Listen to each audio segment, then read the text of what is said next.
Excellency should also have, from my side, a chronology, which may or may not be of assistance. And there are some formidable bundles. Hopefully, bundle A will be the one we will spend most time in. That's the most important one. That contains the pleadings, the witness statements, and the expert reports. Bundles B1 to 4 contain the exhibits to the witness statements, and I certainly don't propose to spend a lot of time there. Bundle C, again 1 to 4, exhibits the documents referred to in the expert reports. I may take you to one or two of those, but again, we won't spend an awful lot of time in there. And then there's a short correspondence one. Your Excellency will also have now 5 bundles of authorities, and we will need to look at some of those.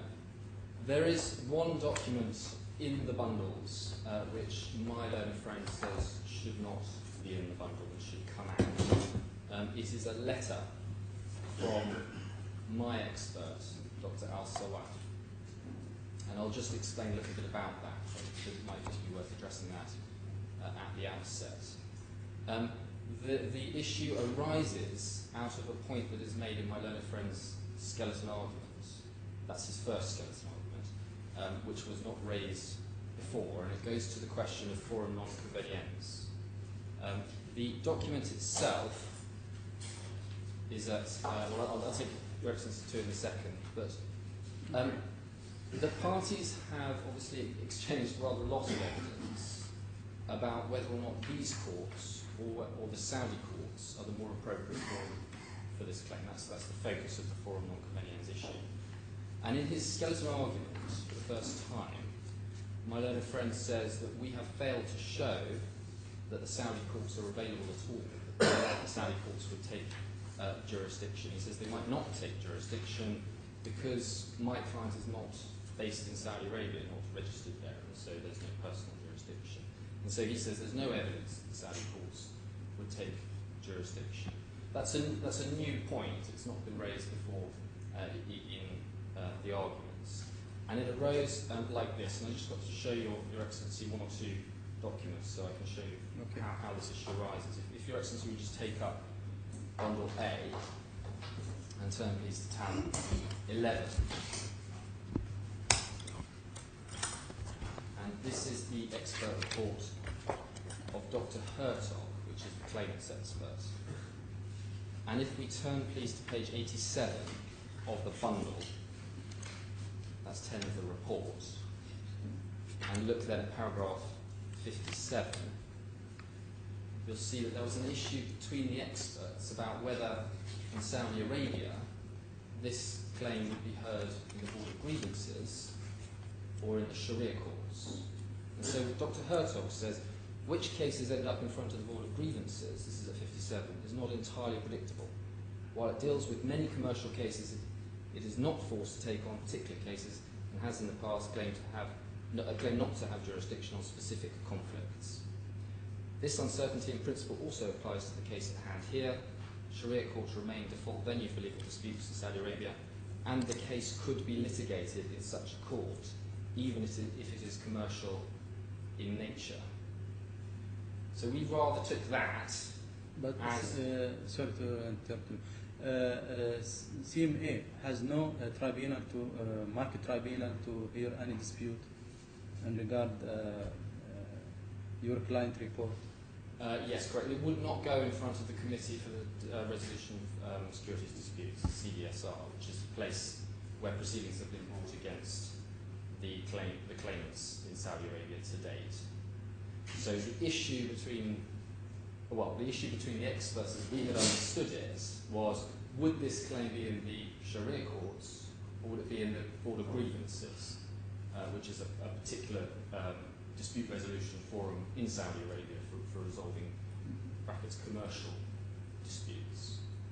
So no, we don't say it would be in the CDSR, but we do say it would be in the Sharia courts. So as our understanding of Dr. Hertog's position, and therefore of the claimant's position, was that they did not take any issue with the fact that the Saudi courts would have jurisdiction. The only question was which forum in Saudi Arabia would this be heard, And so in his reply evidence, Dr. al-Sawaf, if we turn forward to the next tab at page 106, paragraph 9,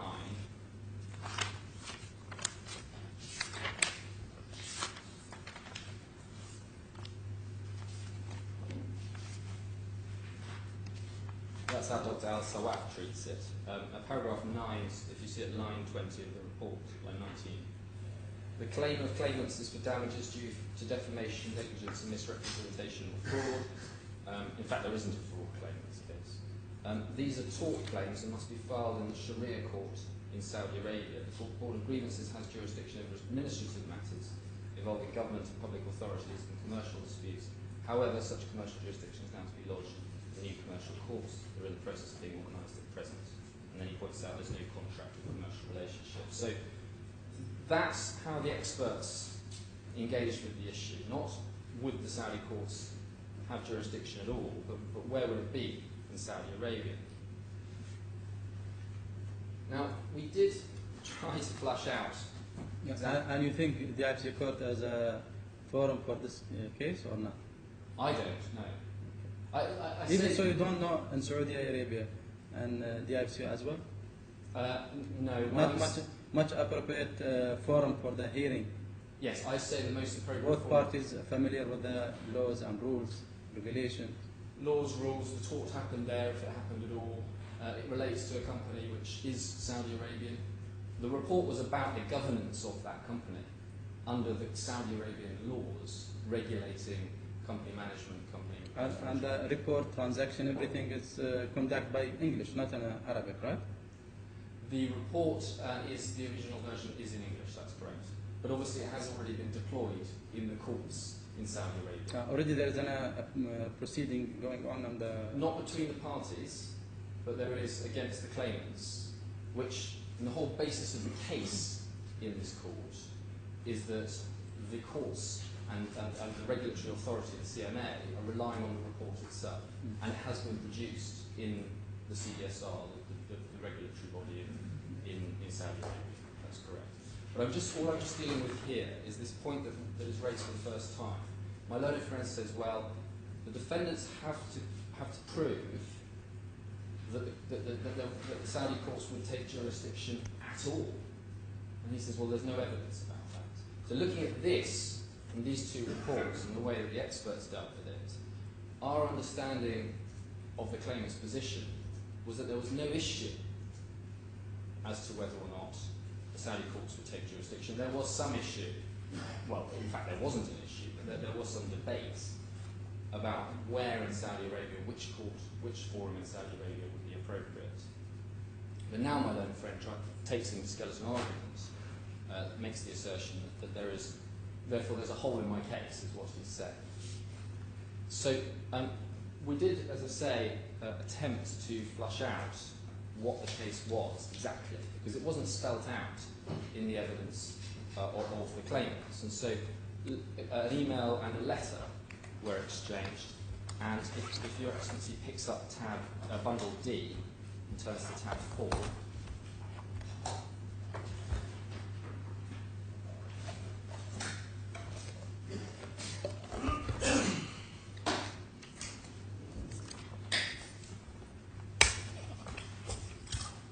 and tab 4 is the response to our request about what their position was in this case, and they address that at paragraph 5, and Your Excellency can read it, but what I can tell you is that there's no mention of this point at all. So there is some explanation of the case. The evidence joins issue on the question of whether the Board of Grievances or the Sharia courts would hear the dispute. And as I say, it was understood by us that it was conceded that one or other would hear the case. But then, in my learned friend Skeleton argument, he raises this issue for the first time. He says, well, actually, we haven't established that the Saudi courts would take jurisdiction at all.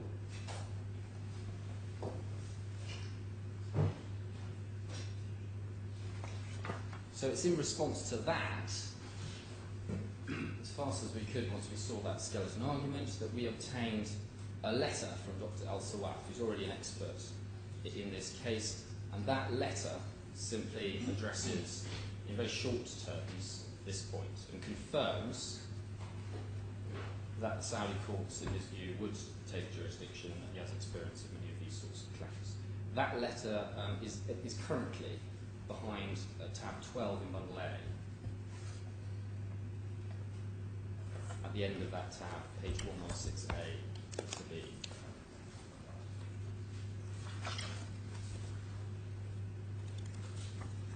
Tab 12?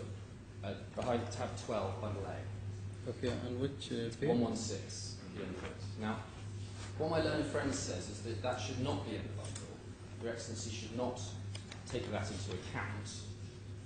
So effectively, having raised this point at the last minute, my learned friend says, well, I'm not allowed to answer it.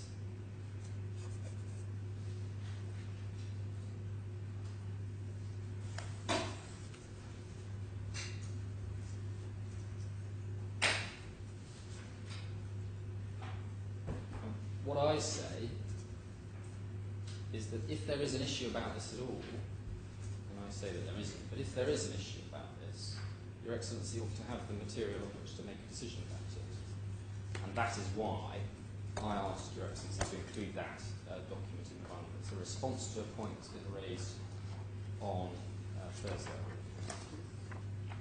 Wednesday. Unless Your Excellency has any questions about that, I'll let my learned friend answer, perhaps. Answer. Your Excellency, I'm certainly happy that Your Excellency can look at the document, and I'll make submissions of it on it, if I may, in due course.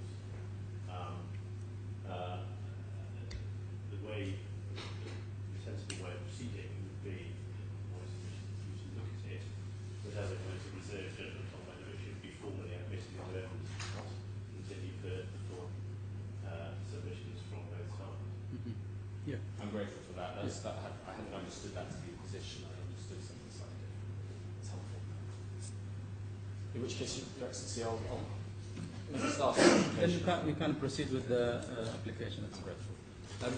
Before I get to the application itself, perhaps I should just remind Your Excellency of just some of the basic facts of the claim itself. The claimants are citizens of Saudi Arabia, and they were the founding shareholders of a company called the Mohammad Al Mojil Group, and I'll probably call that the company going forward. And that is a Saudi company, and in 2008 there was an IPO, and in the course of that, the first claimant sold 30% of the company. And the IPO and the events leading up to it are the focus, to some extent, of the proceedings against the claimants in the Saudi courts, or at least in the CDSR. Now, sometime after the IPO, the company declared some substantial losses, and in July 2012, the Capital Markets Authority in Saudi Arabia suspended trading in the shares. And then in December 2012, the CMA engaged the defendant, Protiviti, I'll call it Protiviti DIFC if I may, and the defendant's brief was to investigate the company, and in particular the operation of the company and financial reporting of the company in the period leading up to the suspension, in fact, so past the IPO, between the period of about 2005 to 2012. Now, Protiviti DIFC is part of a group of Protiviti companies, and they operate in about 20 different countries. And is the Saudi Arabia one of them or no? I beg your pardon? Saudi Arabia? No, they don't have an entity, or they didn't have an entity in Saudi Arabia. Yeah, that's right. They certainly, I make no assertion. No, they don't have an entity in Saudi Arabia. In order to work with the CMA required contractors to register with them. And the only Protiviti group company who was registered with the CMA at the time was Protiviti DIFC. They'd registered in 2010, and they'd done a bit of work on a number of different projects. And so when the CMA wanted assistance from the Protiviti group with its investigation, the only Protiviti company which was registered at the time was the DIFC. And in fact, although the DIFC entity, the defendant, contracted with the CMA to produce the report, all of the work was subcontracted to other entities in the Protiviti group. And that was always envisaged. And this is explained in the witness statement of Mr. Cabra. It's probably worth having a quick look just to get the facts in place. It's behind, it's in bundle A, behind tab 8.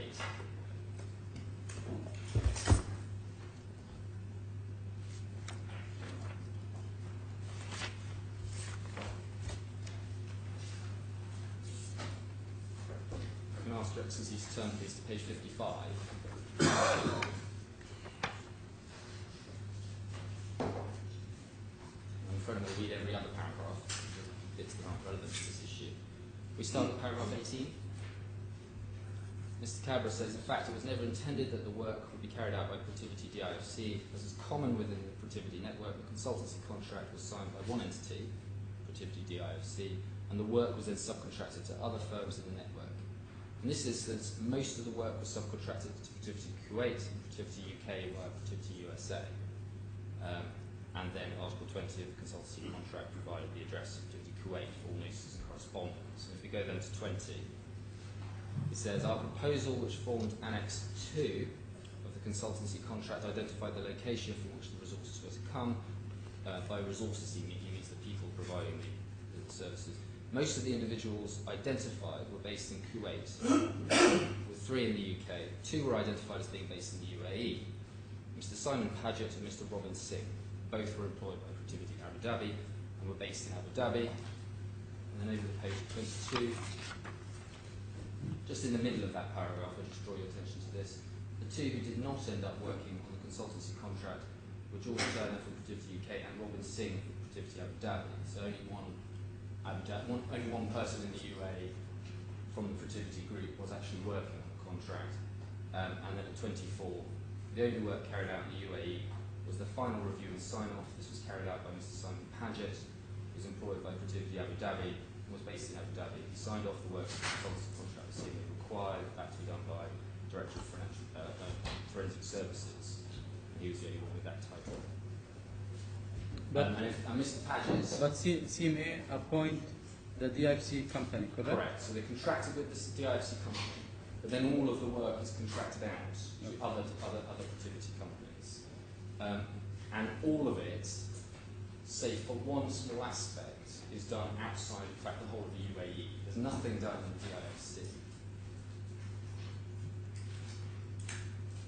And Mr. Paget has provided the claimants with an affidavit in which he says, in fact, all he really did was check for grammatical errors and spelling errors and language.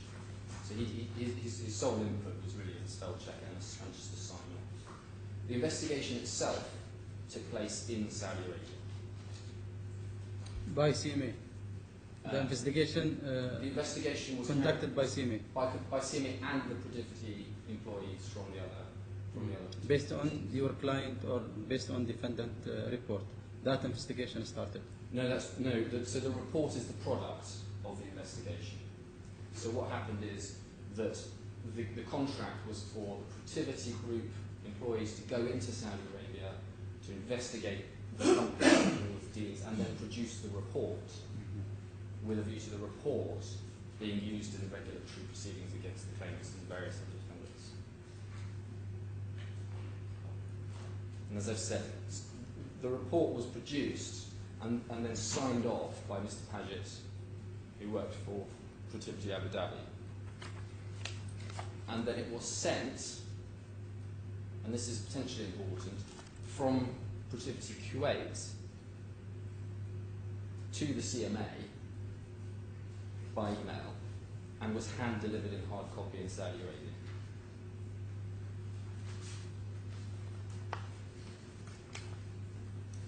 So that is in June 2013, and that's the end of Protiviti's involvement. That they were employed, engaged to produce the report. They did so, they sent it, and that's June 2013. About 16 months later, in November 2014, the CMA then brought regulatory proceedings against, amongst others, the claimants. And that was in the Committee for the Resolution of Securities Disputes, the CRSD in Saudi Arabia. And they accused the claimants of some fairly serious things. In short, the claimants and others were accused of inflating the value of the company. Claimant as individual or the group company? No, as individuals. As individuals. Yeah, the company itself has not had, as I understand it, has not had proceeding brought against it. But the effect of the allegations was that, as a told Your Excellency, about 30% of the first claimant's shares were sold. And part of what is being said is that when they came to be sold, they were being presented as being more valuable than they really were.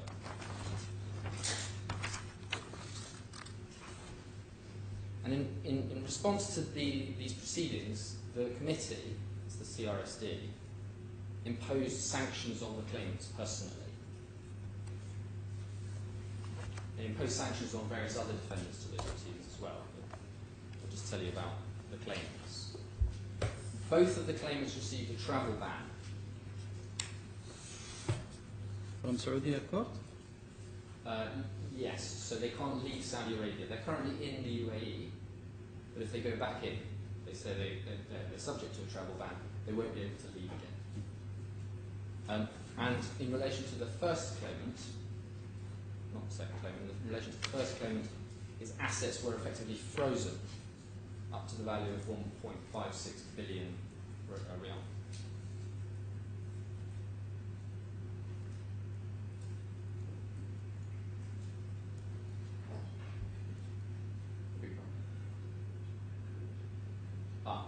It's by the committee. There's an issue as to the status, well, potentially there's an issue as to the status of the committee. I say it's effectively a court. CMA committee? The CDSR. CRS. Or the CRSD. The Committee for the Resolution of Securities Disputes. It's empowered to impose penalties of this sort, and that's what it's done. Now, in these proceedings, the claimant's case is that this is all Protiviti DIFC's fault. Because what they say is that the report contained errors, and it was negligent. It contained negligent statements of fact, but also of opinion, and that the CMA relied on the report in bringing proceedings against the claimants, and that the CRSD even, relied on the report in imposing sanctions. And so the result, they say, is that the defendants, particularly DIFC, have caused the claimants to suffer these sanctions. That's the effect of what they're saying. And they've suffered losses, they say, as a result of that. Now, Protiviti DIFC is a DIFC registered entity. So it's a DIFC establishment. So the court has jurisdiction over claims to which Protiviti DIFC is a party. Which is exclusive jurisdiction. Exclusive, that's correct. Exclusive being exclusive of the other jurisdictions in Dubai and potentially in the Emirates. In the country. Not exclusive, obviously, of other jurisdictions in other countries. And that's the point that's being made in Corinth. And I'll come on to that. But my position in relation to these proceedings is as follows. I make really 2 points. What I say is this. Firstly, as it's articulated in the particulars of claim, these proceedings lack sufficient substance to proceed. They're not sufficiently substantial. This is a jurisdiction complaint. That is because when this court decides whether it has or should exercise jurisdiction, it imposes a merits threshold test. Now that's disputed, and we'll look at it. But my second point is that even if there is a proper claim here, it plainly belongs in the courts of Saudi Arabia. The claim, I say, has everything to do with Saudi Arabia and absolutely nothing to do with the DIFC. The involvement of Protiviti DIFC is effectively a historical accident. All of the work is carried out outside the DIFC. That's my forum non-convenience point. And there is a third issue, which is that my learned friend says that my client has submitted to the jurisdiction of the DIFC and so can't now dispute jurisdiction. I say that's misconceived, but we will have a look at it.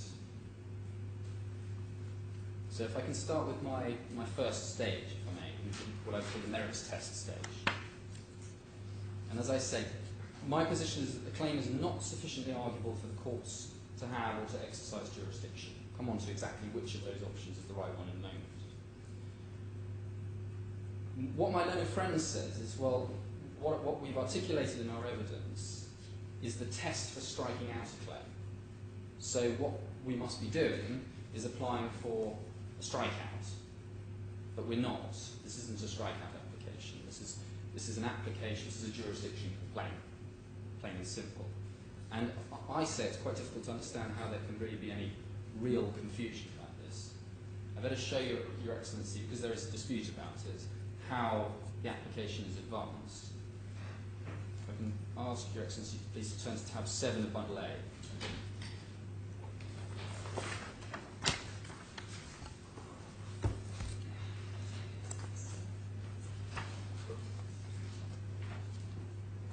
Which page? The first page, please. And what my learned friend says is that things that are said in this witness statement amount to submission to the jurisdiction. So I'll just draw your attention to four paragraphs. Paragraph 2, first of all. Ms. Ashraf, the defence solicitor, says, I make this statement in support of the defence application challenging the jurisdiction of the DIFC courts to hear this case. So it's quite clear that this is a statement made only in support of a jurisdiction complaint. Paragraph 7 over the page. The defendant is a company which is registered and licensed in the DIFC, as such as accepted that the DIFC courts have jurisdiction over claims to which the defendant is a party. The defendant's position, however, is that the DIFC court should not exercise that jurisdiction to hear this case. The question of whether the DIFC court should exercise jurisdiction over this case is principally a matter for legal argument in due course. However, I set out here the basic grounds on which the defendant relies in support of its position that the DIFC courts should not exercise jurisdiction. In short, the defendant relies on 2 grounds. 1, the claim should be stayed or dismissed on grounds of forum non-conveniens. 2, the particulars of claim disclose no reasonable grounds for bringing the claim. So my learned friend looks at paragraph 9.2 and he says, because we mention the words no reasonable grounds for bringing the claim, that means this is a strikeout application. But I say it couldn't be clearer from what Ms. Ashraf says that the grounds in paragraph 9, and we see this in paragraph 8, are advanced, are relied on in support of the defence position that the DIFC court should not exercise jurisdiction. So there's no ambiguity at all. This is an application about jurisdiction. 2 points are made, forum non-conveniens, and the claim lacks substance.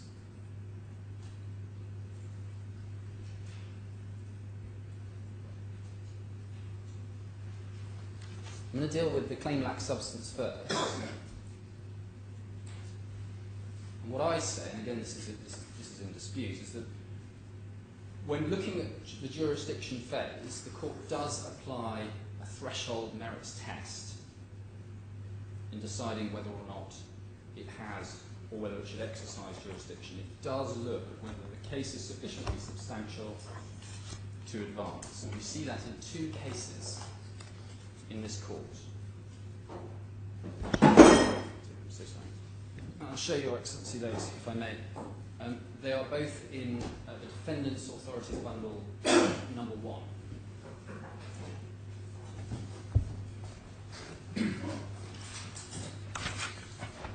The first is Hamad Bin Hamad, which you'll find behind tab 5.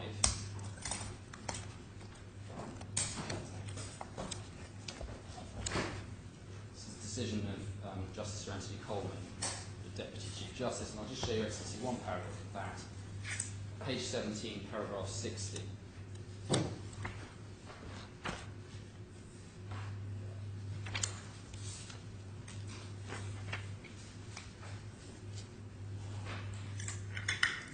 So there he says, he talks about the fact that no case at all was, in that case, articulated against the first defendant. He says, the total absence of any specific allegation against the first defendant is, in my judgment, important. If a claimant fails to make any coherent allegation against the central establishment, although the party may be joined as a defendant, he is not a party against whom the claimant raises a case which can found a dispute.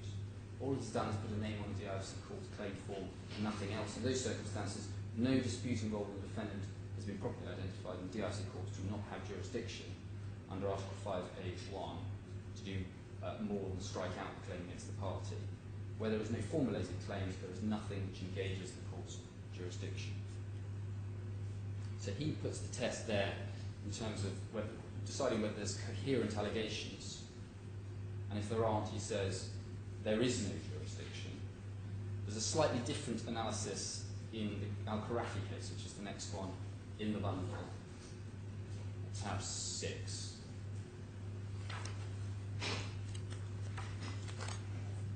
And again, I just want to show Your Excellency a number of short paragraphs in this case. Paragraph 70 on page 25 is the first one.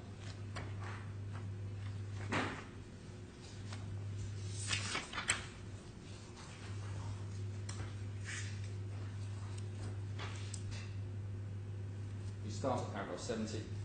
We now refer to the submission that those claims, that's claims against Saracen. Let's start with paragraph 69 just to give context, sorry. And there the Court of Appeal refers to the claims against Saracen Switzerland, where he talks about the claims for misrepresentation and negligence against Saracen Switzerland. And then he says, we now refer to the submission that those claims have not been shown to have sufficient substance for this court to exercise jurisdiction. I don't think you need to read the next paragraph. We go then to paragraph 72. Without deciding whether Saracen Dubai were agents in the strict sense of being clothed with authority from Saracen Switzerland to create privity of contract between the lateral third parties, we find that there is at least a good arguable case that they were employed by Saracen Switzerland to market its investment products. There is no evidence of the internal group terms on which Saracen Dubai acted in that capacity. However, we infer from the conduct of the Saracen Dubai personnel involved and their appearances of instant contact with Saracen Switzerland that they were employed as a nominally independent but in-house marketing organisation.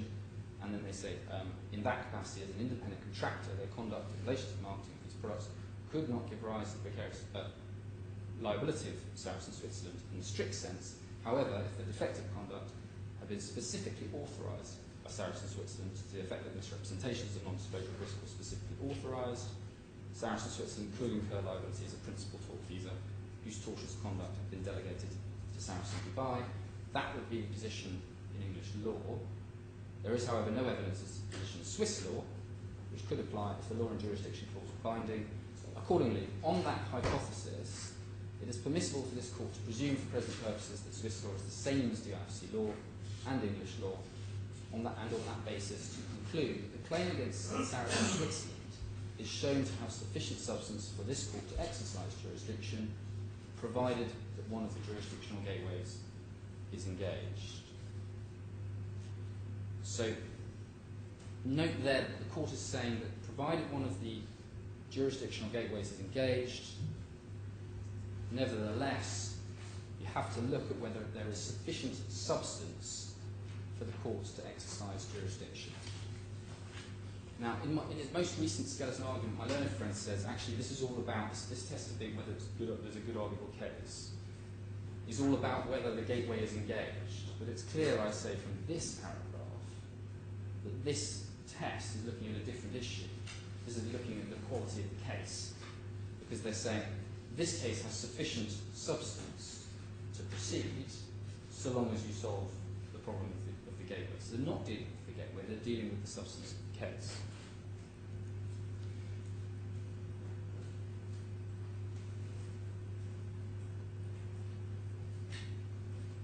Now, in England, there can be a merits test at the jurisdiction phase as well. It's right that it only applies where a party seeks permission to serve out of the jurisdiction.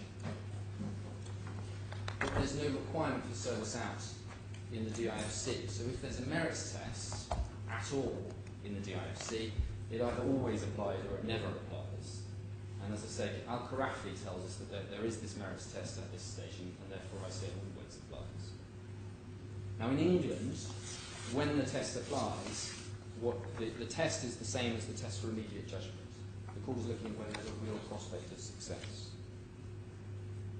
In Karafi, they've addressed it on the basis of good arguable case. So there's some question about what the test is at this stage, but I say it doesn't matter because my submissions are submissions on law, not fact, and so if I'm right, then the case doesn't pass any of those thresholds.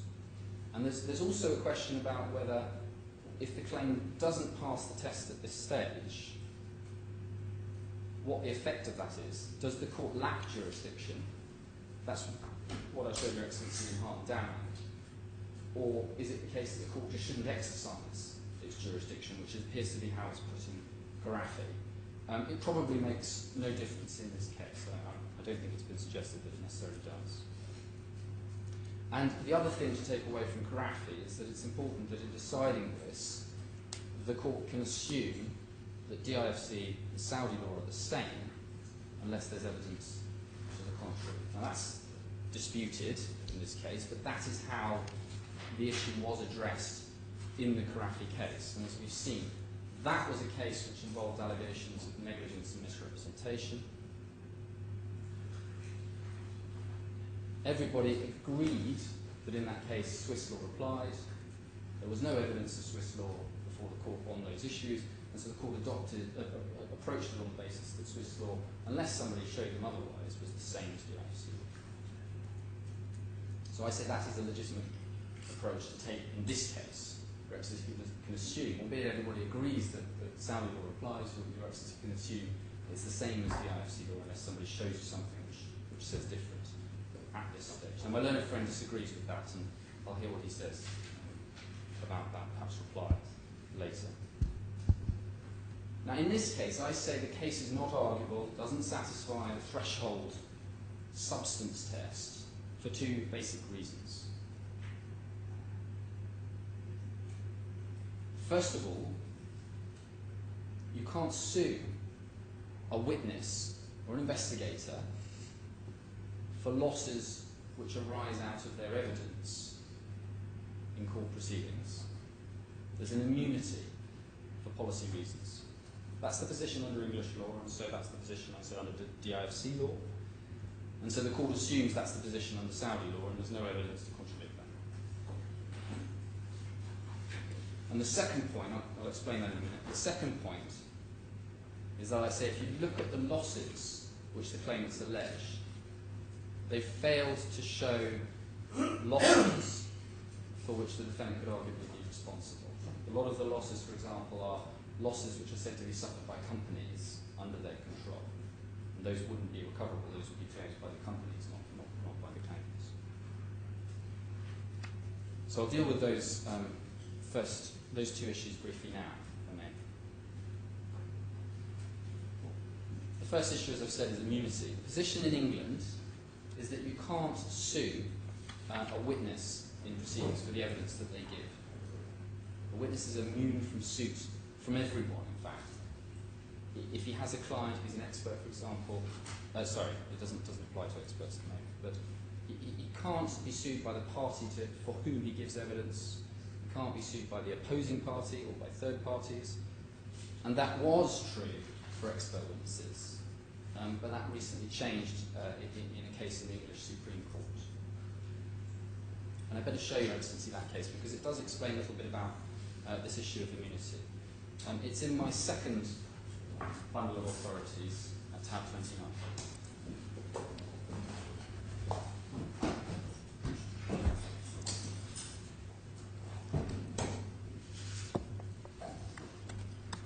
Tab 29.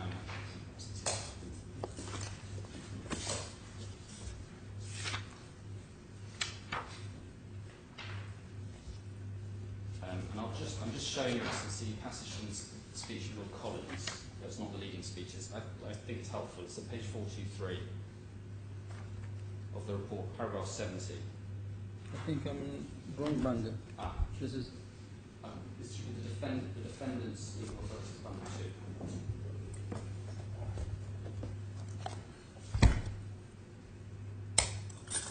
2. 29. 29, yes.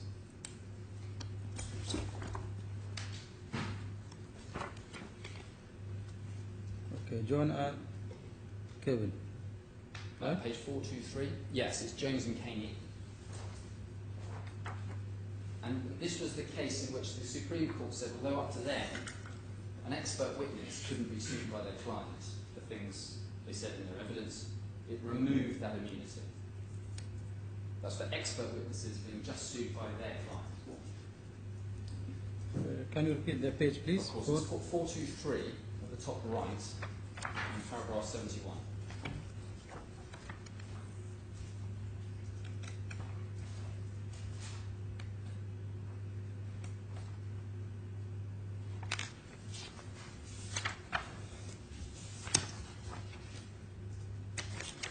Yes, okay. So Lord Collins says there's 71. This appeal is concerned only with the liability of the so-called friendly expert to be sued by the client on whose behalf the expert was retained.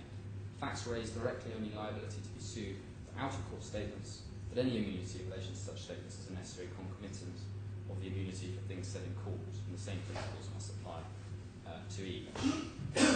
I won't ask you to read the whole of the next paragraph, but if you just look at the second last line, it says there's nothing in the present decision which would enable a client to sue his handwriting expert for slander because in the witness box he's changed his mind and expressed the view the client's document was a forgery. So you can in England now sue your expert for negligence. You can't sue them for defamation. And then at 73 he says, nor of course is there anything in the present decision which affects the position of the adverse expert. So you can't sue the other side's expert. It's not sufficient to say that the adverse expert presents no problem because the expert owes no duty to the client on the other side. And there are wider considerations of policy which ought to prevent adverse experts from being the target of disappointed litigants, even if the scope of the duty and tort were to be extended in the future. It is true that except for the purpose of classification, it may not matter whether the lack of legal liability stems from characterising as immunity or as an absence of duty of care, but it would be preferable to treat it as an immunity to emphasise the strong element of policy involved. And then at 75, Lord Collins notes that the tendency in the Commonwealth in recent years has been to uphold witness immunity for experts, although it's not been the subject of full discussion in the higher appellate court. So the position remains in England that, well, the position in England now is that you can sue your own expert for negligence, you can't sue them for defamation, but all other witnesses and experts, you can't sue the other side's expert, and nobody can sue any witnesses. Now, this immunity also extends to the preparation of the evidence. It also extends to the investigation phase.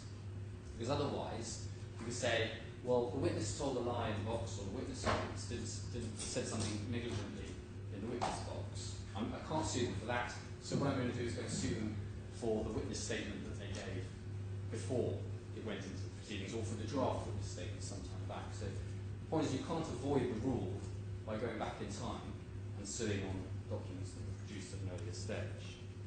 And as I say, it also extends to investigations. And just to show your Excellency that briefly, it's in the same bundle as the case called Taylor and the Director of the Serious Fraud Office, at tab 21.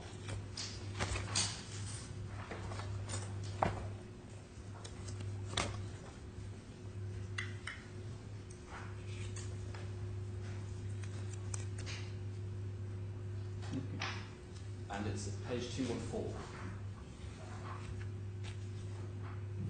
If I can start at letter E, please. 204? 214, yes. 214.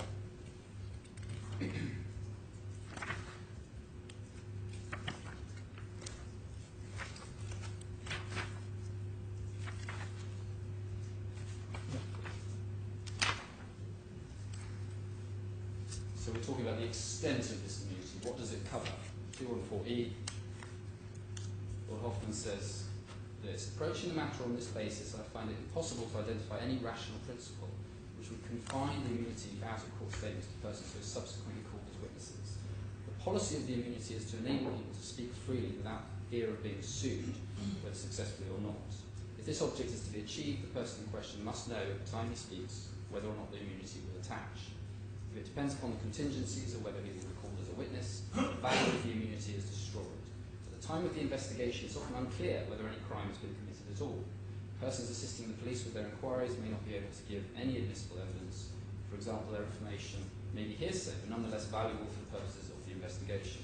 But the proper administration of justice requires that such people should have the same inducement to speak freely as those whose information subsequently forms the basis of evidence at trial.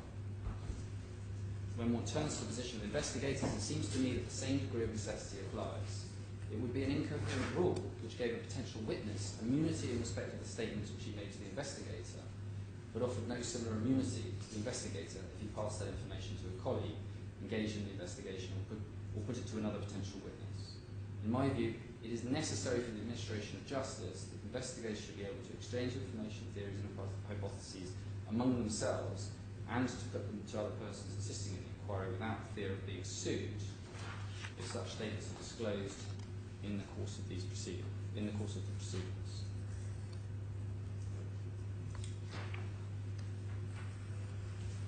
Now, in this case,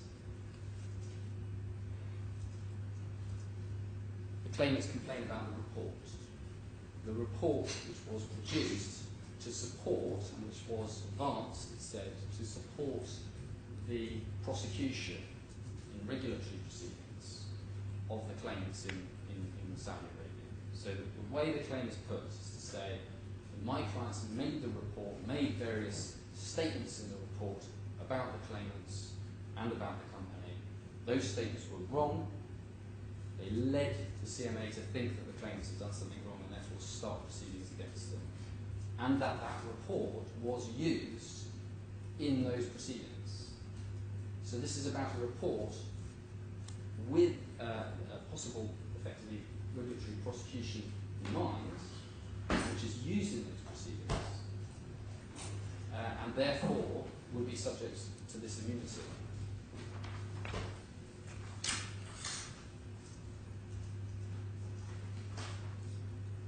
Now, my learned friend says, well, there's some question about the status of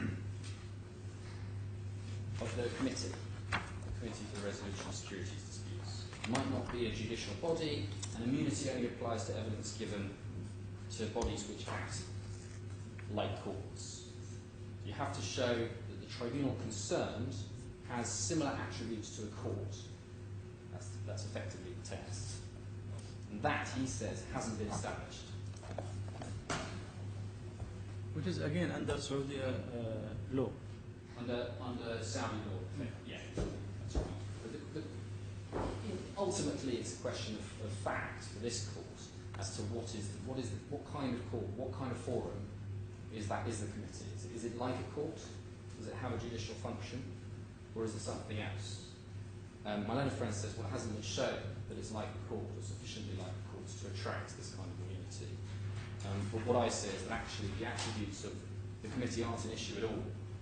If we pick up bundle A,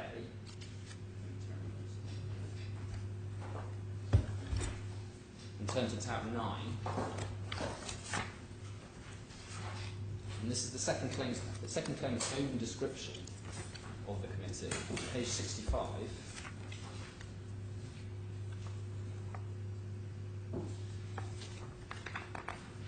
At the top of the page 65, the CRSD is authorised under the Saudi Capital Markets Law to investigate and settle complaints and suits, and it has the power to issue subpoenas and decisions, as well as to impose sanctions and order the presentation of its evidence and documents. Dr. Al-Sawaf addresses to some extent the features of the committee as well, page 111 behind tab 12.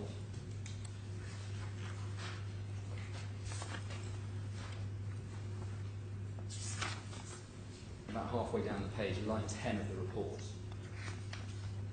he talks about the CRSD does your Excellency have that? Yeah. Which has jurisdiction over the disputes falling under the CM law, the Capital Markets Law, and the power to investigate and settle complaints and suits, including the power to issue subpoenas, hold hearings, issue decisions, impose sanctions, and order the production of evidence and documents. The CMA has issued implementing regulations defining the procedures of the CRSD and enforcement of its decisions.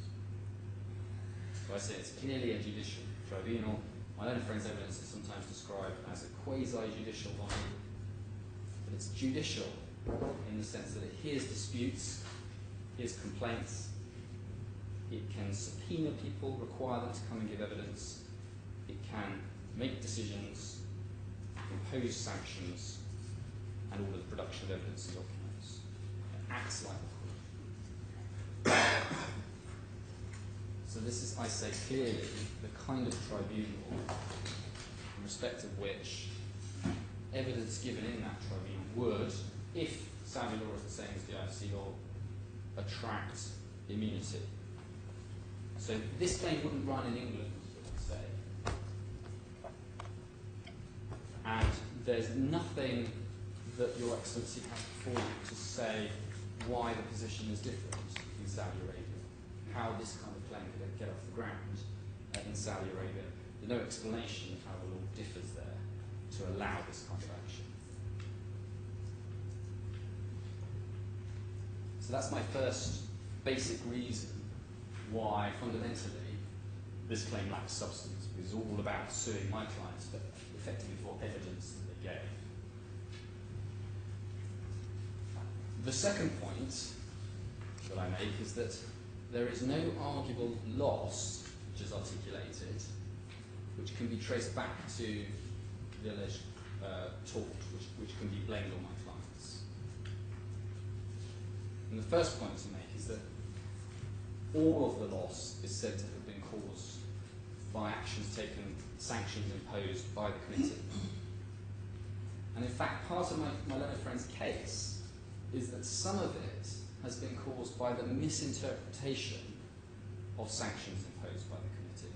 So government ministries have looked at those sanctions on paper, have misinterpreted them, and have then applied them in ways which they shouldn't have applied them. The other point is that the claimants say that they've attempted to have the sanctions removed. And the second claimant gives some evidence of this. There's potentially some issue about this, so I'll show Your Excellency that. It's behind tab 9 in bundle A. Go back to bundle A, please.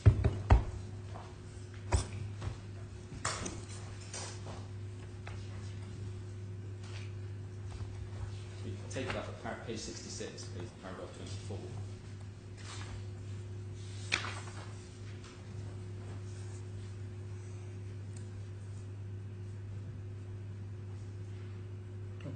And at the fourth line, I believe that the Ministry of Commerce and Industry misinterpreted a suspension on the transfer of shares under the second suspension orders to blocking the day-to-day operation of commercial licenses of businesses owned by my father and me in Saudi Arabia, thereby severely disrupting those business operations.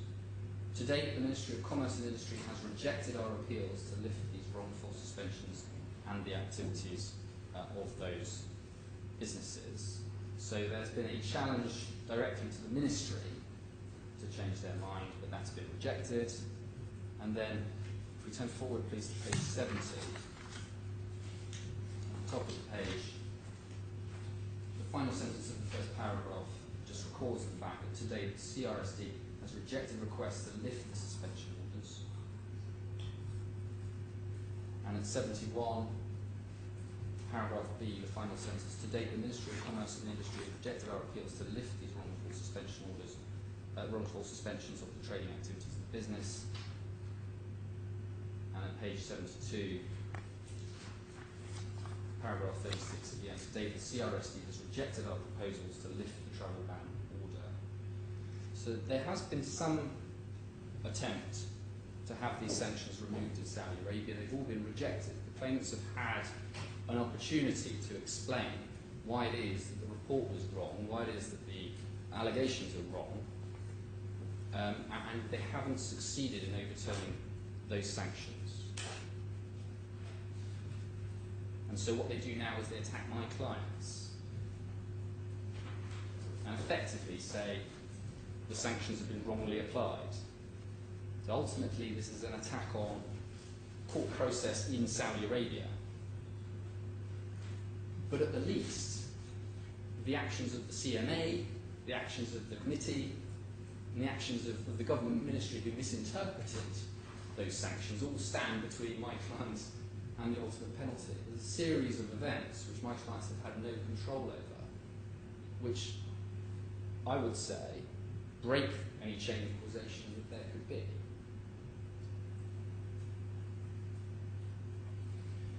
And then we look at the loss which is actually pleaded, and that is pleaded in a particular sort of claim. It starts at paragraph 20. If we turn to tab 5.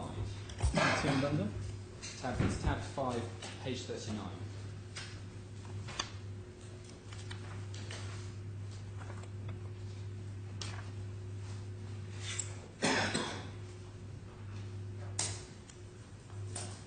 So they talk about the losses that have been suffered as a result of these events, direct losses. The CMA requested and the CSRDR approved the issuance of a suspension order on 22nd of November 2014 on the bank and brokerage accounts of the first claimant, which is valued at 1.56 billion. This value is the report's wrongful estimate of an alleged IPO valuation difference. As a direct consequence, the first claimant has not been able to access his funds in KSA since the issuance of the temporary attachment order. This resulted in his inability to meet his daily household and business needs in KSA, which include inter alia payments of domestic workers' salaries, utility bills, and contractual obligations to third parties. And then to date, the CSDR has rejected the appeals of the first claimant to lift the suspension. Sorry to disturb you, but the CRSD took your client report as a fundamental evidence to take their decision, or there is some other evidence before them to reach that conclusion? That my clients are not involved in those proceedings, so all we know about those proceedings has been provided to us by the claimants. Our understanding is that the report was relied on, at least, was produced to the CRSD. As to what other evidence, as to what other material they had, I simply don't know at this stage.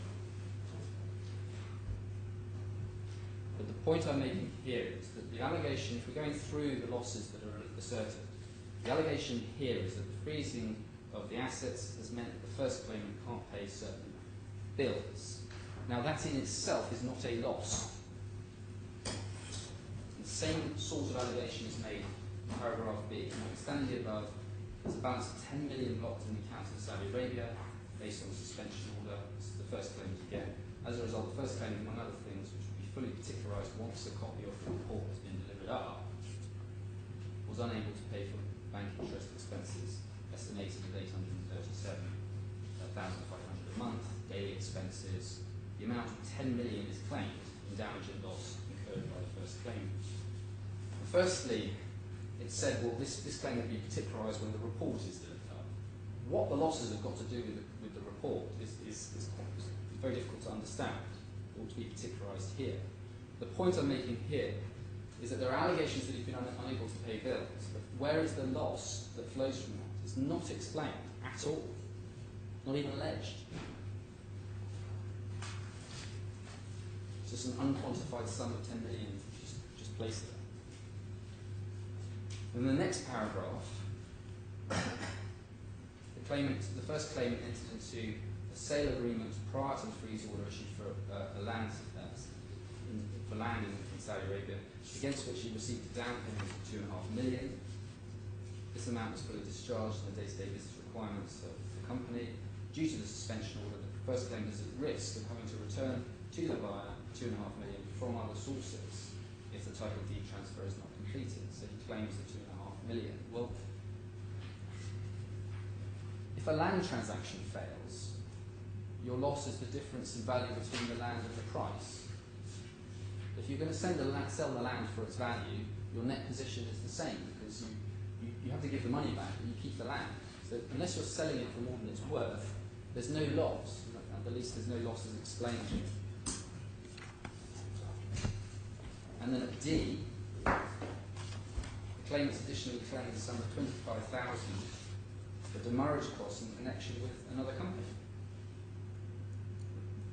It's not explained, but it appears to be a claim for losses suffered by another company.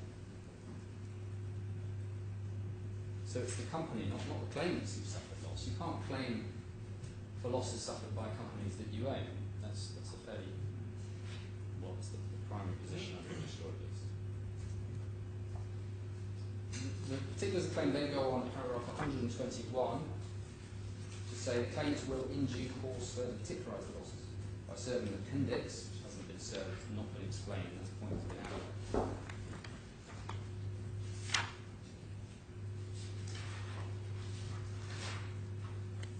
And then at 121A, first claimant's breached his repayment covenants of principal and interest under a loan repayment schedule for December 2014 with a value of 65 million, which was subsequently not credited to the KSA lender.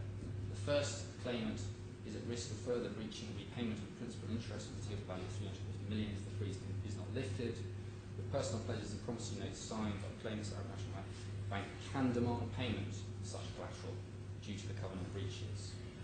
So it's no loss has yet occurred, at least on the state of the pleadings, and no loss is even articulated if that does happen. The CMA requested and approved the imposition of a travel ban. Action prevented both of them from returning to their home country to attend to and discharge their personal, family and business affairs. To date, the CSDR has rejected their appeals to lift the travel ban. Again, there's just no loss pleaded as a result of that. There's no explanation of what the case is. C, the CMA secretly requested and the CSDR approved the issuance of suspension order on the transfer of monetary and non-monetary assets owned. And this is the point that further down it says the Ministry of Commerce and Industry, talks about the Ministry of Commerce and Industry and KSA. The latter ministry misinterpreted this resolution and extended the suspension to transfer of shares, blocking commercial licenses of businesses owned by the claimants and KSA, thereby severely disrupting their operations. Well, again, those would be losses by the businesses, not by the claimants. Claim for the losses incurred by businesses you own. And again, there's been an attempt to lift those, and that has been turned down. And then at D, the following businesses of the claimants have been severely prejudiced as a result of the actions taken by the CMA. So again, you've got and then it follows a series of losses which are suffered by businesses owned by the claimants, not by them. And then at E and F, E asserts all actions and communications by the CMA, Ministry of Commerce and Industry and Ministry of Justice, taken in accordance with the above paragraphs, were purposely and or negligently leaked to media, causing reputational damage, psychological and physiological stress to the claimants.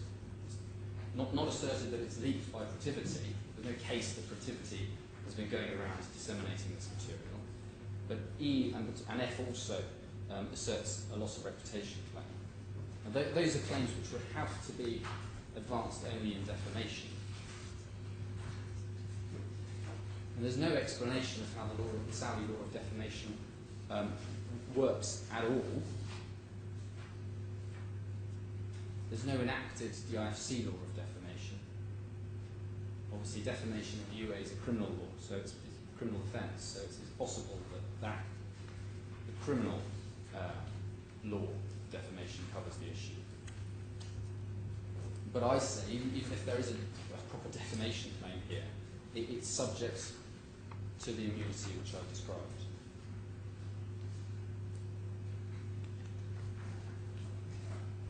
And in his skeleton argument, my learned friend makes two broad responses to this. This is in his main skeleton. First, he says that I have failed to bring to this court evidence of Saudi law on these points. I bear the burden of showing that there's nothing in these points, and I fail to discharge it because I don't have any Saudi law. I say that's wrong for two reasons. First, as I've said, this isn't a strikeout application, so I don't bear the burden. But the second point is that burden aside, so I've shown Your Excellency from the case in Karafi, the way the courts approach this is to assume that the law is the same as the IFC law. at least in this sort of case, because Karafi was about misrepresentations as well. And so it's no part of my case, at least at this stage, that this kind of claim would be permitted by Saudi Arabia. It would have to be part of my learned friend's case, and it doesn't assert that. It doesn't evidence it, at least. And my learned friend also says that because my attack is on the whole of the claim, not just parts of it, that my attack is not a credible one. But as I've said, my main point is that his clients can't have any claim against my clients at all, because there's an immunity. But as to the losses which are articulated, I say it's telling that firstly the way in which they're articulated is so vague, but also that none of them were articulated in any way pre-action. What the claimants have done is in Dubai, they've actually sued the Dubai arm of the Protiviti group in an attempt to get a copy of the report. And the defence in that case, which is now subject to further litigation, it was that at least they didn't have a copy of the report because they sued the wrong entity, sued the Dubai entity, not the DIFC entity. In this case, they again sought production of the report. And in pre-action, that is primarily what they were trying to get hold of. So if we pick up on the D,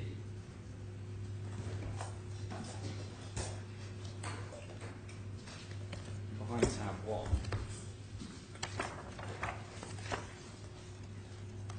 this is the letter before action in these proceedings at 2622D, paragraph 32. The demands of our clients with regard to Protiviti and the erroneous Protiviti report. Our clients demand Protiviti immediately take the following remedial steps to rectify its reckless and negligent behaviour in producing the Protiviti report: withdrawal of any consent or permissions given by Protiviti to the CMA to rely on the erroneous report. No such consent has been given. Our clients demand the Protiviti write to the CMA making expressly clear that no such consent is given. And notify the CMA in writing the basis upon which a large number of the conclusions reached in the Protiviti report are materially and factually incorrect and flawed, and therefore the CMA should not place any reliance on the report, should negate the charge sheet, and provide our clients with a full, complete and unrestricted copy of the original report that was submitted by Protiviti to the CMA. And it's only, so that's really what they were trying to get at. That was the basis. They're effectively trying to ask us to withdraw or interfere with the evidential basis for the regulatory proceedings in Saudi Arabia and to get hold of a copy of the report. And a claim was threatened if that didn't happen, but only if that didn't happen. Paragraph 33, our clients have instructed us to notify you that should you fail to comply with the aforementioned demands within 7 days, the following steps without further notice will be taken against you. Legal proceedings to be issued against you before the DIFC courts for damages as a result of the reckless and negligent Protiviti report that was issued by you to the CMA. An application for an injunction, and an application for disclosure and delivery of the Protiviti report. So I say that strong inference is that all of these money claims have been inserted really to justify these proceedings. And the real intention of them is to try to make some impact on regulatory proceedings in Saudi Arabia and to get hold of a copy of the report. So I say that for those two reasons, immunity and no properly articulated loss, which could be, for which my clients could be liable, there are no reasonable grounds. This is not a sufficiently arguable case. Now, as I say, the consequence of that is either that the DIFC courts don't have jurisdiction or that it shouldn't exercise jurisdiction. On the basis of Karafi, if Your Excellency is with me on the merits test, it appears right that the effect of those submissions is that the court would say exercise jurisdiction. That's the way that it was dealt with, I say, in Karafi. So those are my submissions on the substance of the case. I'll come on to the question of forum non-convenience in a moment, but I think now is probably the right time to address the argument that my clients have submitted to the DIFC courts, because my own friend's position is that by making this application today, my clients have actually submitted to the court. So his argument goes something like this. He says, Protiviti, my client, asserts that the particulars of claim disclose no reasonable grounds for bringing the claim. He says that is the test for a strikeout application. Therefore, this is a strikeout application. He says a strikeout application is inconsistent with the jurisdiction complaint, and therefore Protiviti has submitted. But as I've shown Your Excellency, that on the face of the evidence which was advanced in support of this application, it's very hard to see how it is even arguable that this can be characterised as a strikeout application. It has always been put as an application for an order that this court should not exercise its jurisdiction. So I say, and I'll give Your Excellency the references again to that if it helps for Your Excellency's note, but that's it. The witness statement of Ms. Ashraf, paragraphs 2 and 7 to 9, and that can be found in Bundle A, tab 7, page 47, 46 and 47. Page 46, huh? 46 is paragraph 2, I think, 47 is, yeah, 47 is paragraph 7 to 9. So the point doesn't get off the ground because there isn't a strikeout application, and quite clearly so. But it's also right that it's clear that even if there was some doubt about it, that doubt would have to be resolved in favour of my clients. Because if you, if the time to make a jurisdiction complaint has not yet expired, then in order to submit, your conduct has to be wholly unequivocal. And that's a test from the English authorities in the case of SME. I'll show Your Excellency that very briefly. It's Bundle 2 of the authorities, the defendant's authorities. Bundle 2 on tab 26.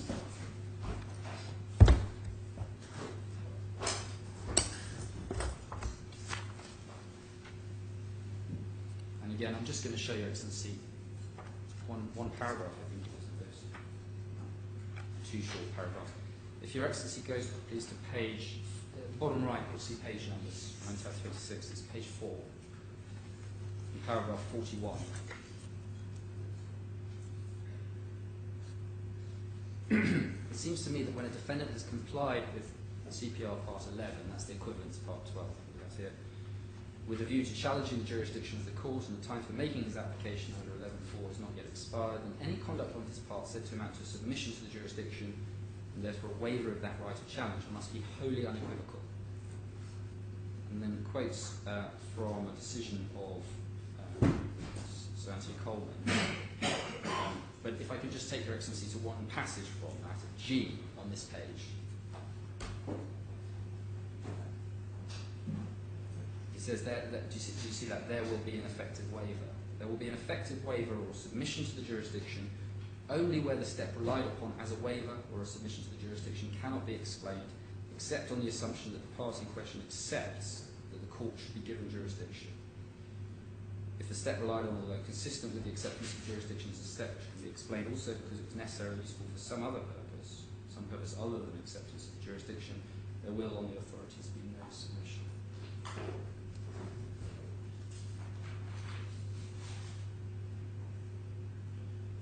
So, the effect of my learned friend's submission is that what we've done is by saying the court should not exercise its jurisdiction because there's no arguable claim, we've abandoned our assertion that the court should not exercise its jurisdiction.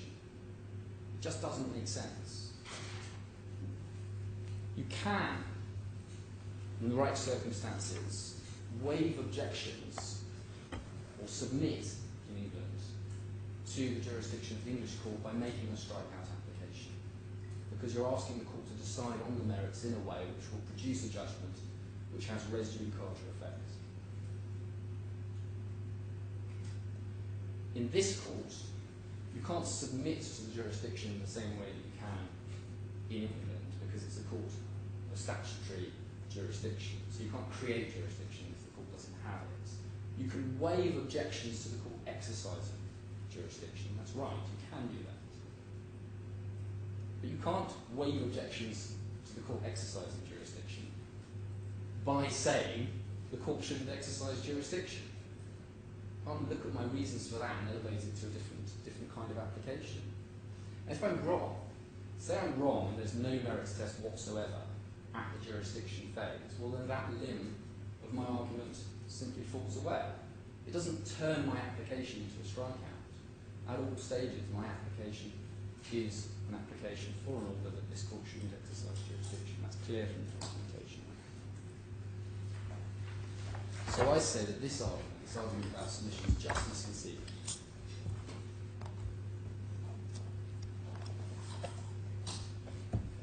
So that, Your Excellency, brings us to forum non-convenience.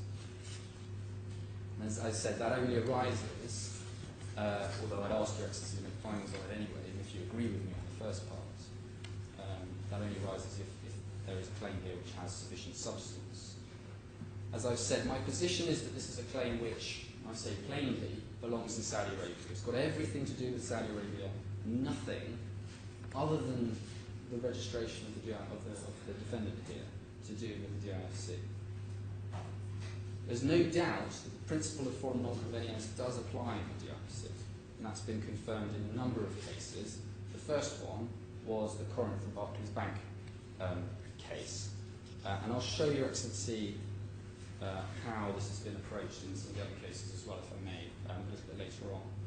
There is quite a difference between my learned friend and me as to exactly what the test is that should be applied. But before we get to the test, my learned friend has a preliminary point. And we'll hear what he says about it, and perhaps I'll address it in most detail in reply, but I flag it up now. What he says is that, in effect, as I understand it, the EC judgments regulation, which is part of European law, is part, or should be taken as part, of DIFC law. He makes this argument in his skeleton argument, paragraph 30 and onwards. But I'll let him make the argument, but I'll just point out a couple of observations about it, first of all. I'll just say that the judgments regulation deals with the way in which EU states will decide whether they have jurisdiction over a particular case. And in the course of that, it says that the courts of the EU shall take jurisdiction where the defendant is domiciled in their country. It doesn't just deal with jurisdiction, it also deals with how EU states enforce each other's judgments. And I say it just plainly has nothing to do with this court. We have a law here which deals with those things. It's the judicial authority law where it deals with jurisdiction, it deals with enforcement judgments, at least between Dubai and the DIFC.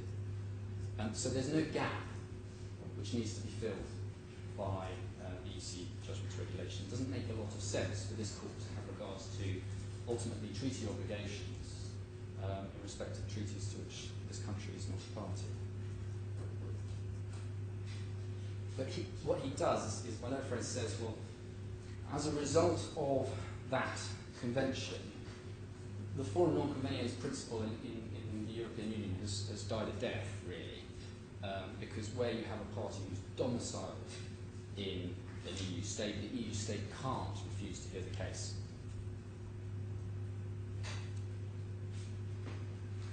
But again, that just has nothing to do with this jurisdiction. In part, that turns on the fact that the particular regulation says that the country, that the party domiciled in a state shall be sued in the member state where they are domiciled. So it's partly it turns on the language of the provision in the regulation.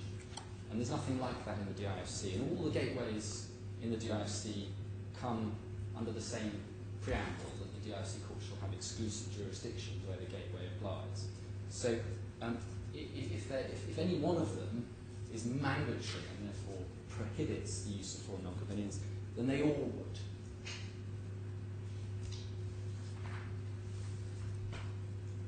But as I say, I'll hear what my learned friend says about that, and perhaps reply more fully later.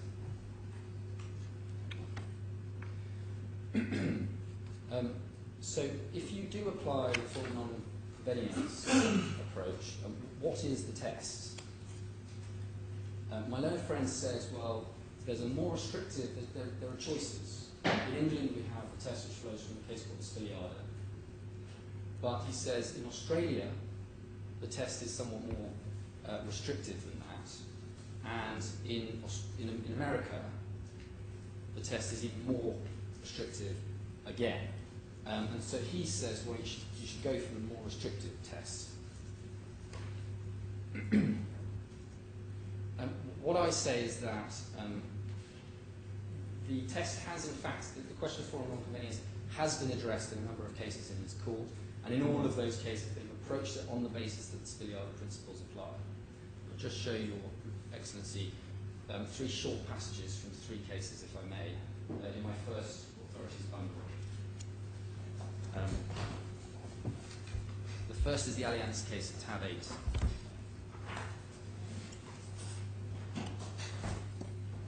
Which tab? Tab 8.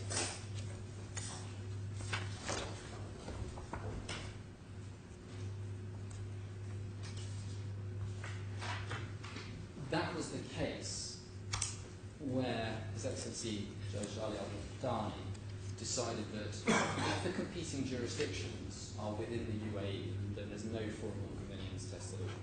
So he didn't make a finding that there was or was not under forum non-convenience principles, case made out or not made out as to what was more appropriate forum.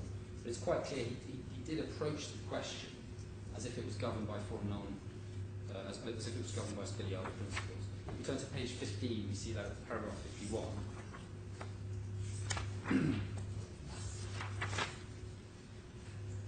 So it's quite clear. He cites Spiliada as the basis for the doctrine, and then quotes from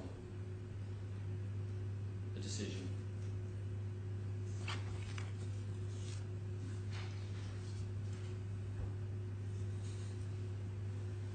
Throughout. So that's clearly the way that His Excellency Judge Ali had approached it. At tab 10, we have the appeal in the banyan tree case, which Your Excellency will know all about. And at 38, the court addresses this question which was put there. As Your Excellency knows, the banyan tree case was about enforcement of an arbitration award, and so part of the response was, well, this is not the right forum, they should be suing us to enforce the award in the Dubai courts because that's where our assets are.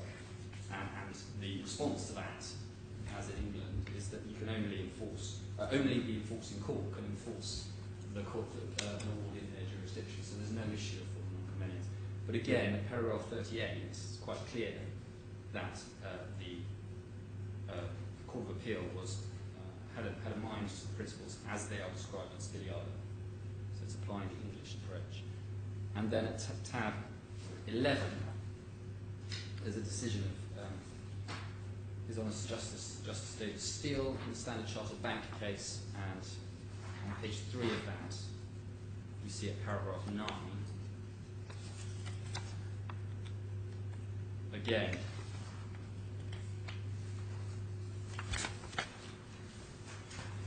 the doctrine is approached by reference to the English test. And again, it's right that there is no finding yet that any particular case should be stayed on forum non-convenience grounds in a positive application of the principle yet. But it is, I say, quite clear that the English courts have approached it on the footing that Spiliada applies. And I say that must be that must be right. That makes sense at least. The procedures of this court are modelled on the commercial court in England, and so it makes sense that they should follow the commercial court's lead, or the English court's lead, on issues of this sort. It's also supported, I say, by parts of the Spiliada case itself. And I'll perhaps come on to that when I show you the case. In fact, let's do that now when we address the test. It's the same volume 1 of authorities behind tab 17. Same bundle? Yeah. And the important bit starts on page 476.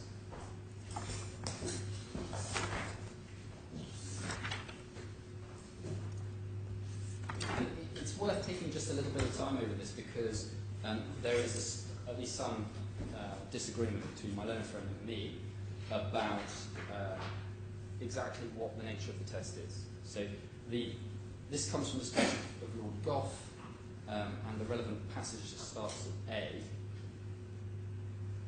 well, C down the right-hand side of his subparagraph A. So just going through this, he says this. The basic principle is that a stay will only be granted on the ground of foreign non-convenience where the court is satisfied that there is some other available forum having competent jurisdiction which is the appropriate forum for the trial of the action, i.e. in which the case may be tried more suitably to the interests of all the parties and the ends of justice. B. As Lord Kinnear's formulation of the principle indicates, in general, the burden of proof rests on the defendant to persuade the court to exercise its jurisdiction to grant a stay. It is, however, important to remember that each party will seek to establish the existence of certain matters which will assist him in persuading the court to exercise its discretion in his favour. But then in respect of any such matter, the evidential burden will rest on the party who asserts its existence.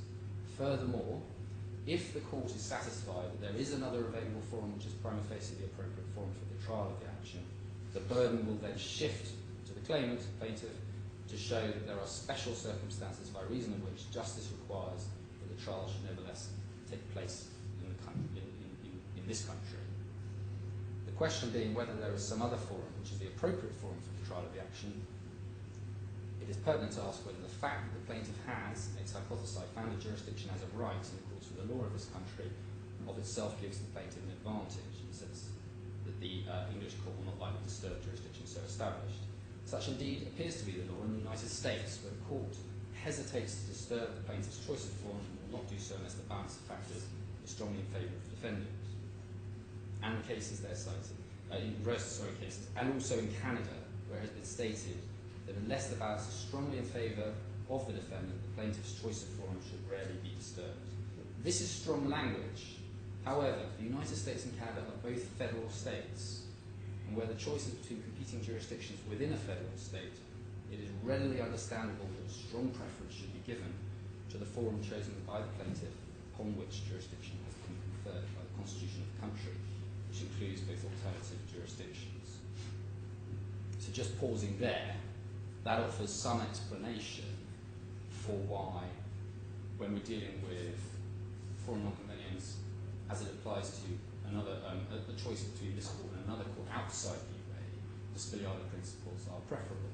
But it also demonstrates some support for His Excellency Justice Ali Madani's position that when you have a dispute about which jurisdiction within the UAE, then maybe different principles apply.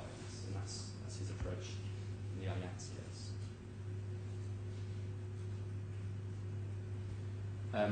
So he then goes on to say this: a more neutral position was adopted by Lord Sumner in the Société de Gaz case, where he said, all that has been arrived at so far is that the burden of proof is upon the defender to maintain that plea. I cannot see that there is any presumption in favour of the pursuer. So he rejects the stronger test, but then goes on to say this. However, I think it's right to comment that observation was made in the context of a case where jurisdiction had been founded by the pursuer by invoking the Scottish principle that in actions of personam, exceptionally jurisdiction may be founded by arrest of the defendant's goods within Scottish jurisdiction. Furthermore, there are cases where no particular forum can be described as the natural forum for the trial of the action. Such cases are particularly likely to occur in commercial disputes where there can be pointers to a number of different jurisdictions, or an admiralty, in the case of collisions on the high seas. I can see no reason why the English court should not refuse to grant a stay in such a case where jurisdiction has been founded as of right. It's significant that in all of the leading English cases where a stay has been granted, there's been another clearly more appropriate forum. Refers to various cases. In my opinion, the burden resting on the defendant is not just to show that England is not the natural or appropriate forum for the trial, but to establish that there is another available forum which is clearly or distinctly more appropriate than the English forum. So we're looking for the natural forum for the claim. And I need to show that it's clearly and distinctly more appropriate than the English form. And then he says, in this way, proper regard is paid to the fact that the jurisdiction has been founded in England as of right. And there's the further advantage that, on a subject where comity is of importance, it appears that there will be a broad consensus among major common law jurisdictions. I may add that if, in any case, the connection of the defendant with the English forum is a fragile one, it should be all the easier for him to prove that there is another clearly more appropriate forum for the trial overseas. Since the question is whether there exists some other forum which is clearly more appropriate for the trial of the action, the court will look first to see what factors there are which point in the direction of another forum. These are the factors which Lord Diplock described in Shannon's case as indicating that justice can be done in the other forum at substantially less inconvenience or expense. Having regard to the anxiety expressed in your Lordship's use of the word convenience in this context, I respectfully consider that it may be more desirable, now that the English and Scottish principles are regarded as being the same, to adopt the expression used by my noble and learned friend Keith Kinkle. So he rejects that way of characterising the test as inconvenience or expense, and goes on to say you adopt the expression used by Lord Keith and over the page when he referred to the natural forum as being that with which the action had the most real and substantial connection. So that is really what we're looking for. Now, it's worth, this is quite important, because what I say is that the test that my little friend proposes in his skeleton argument is quite different. If we look at paragraph 6, if Your Excellency has a skeleton argument in front of you. It was a claimant. Claimants, yes, the first one. So I think it's just titled claimant skeleton argument. In paragraph 69.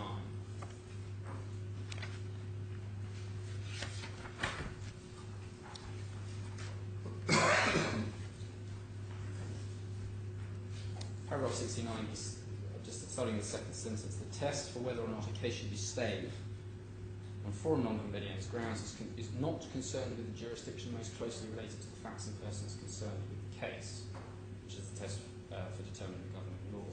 Well, it is right that those two tests are expressed slightly different, but it's, I think, a bit of a stretch to say that forum non-convenience is not concerned with finding the jurisdiction most closely related to the facts and persons concerned, given that the test in Spiliada is the most real, substantial connection to the action. What he says is rather it is concerned, even in its most defendant-friendly formulation set out in Spiliada, with whether there is an available alternative forum in which the case can be tried for the best interest of the parties and the ends of justice.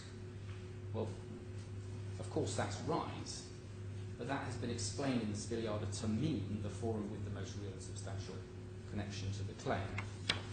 And then a bit later on, paragraph 70.2, he goes on to say this.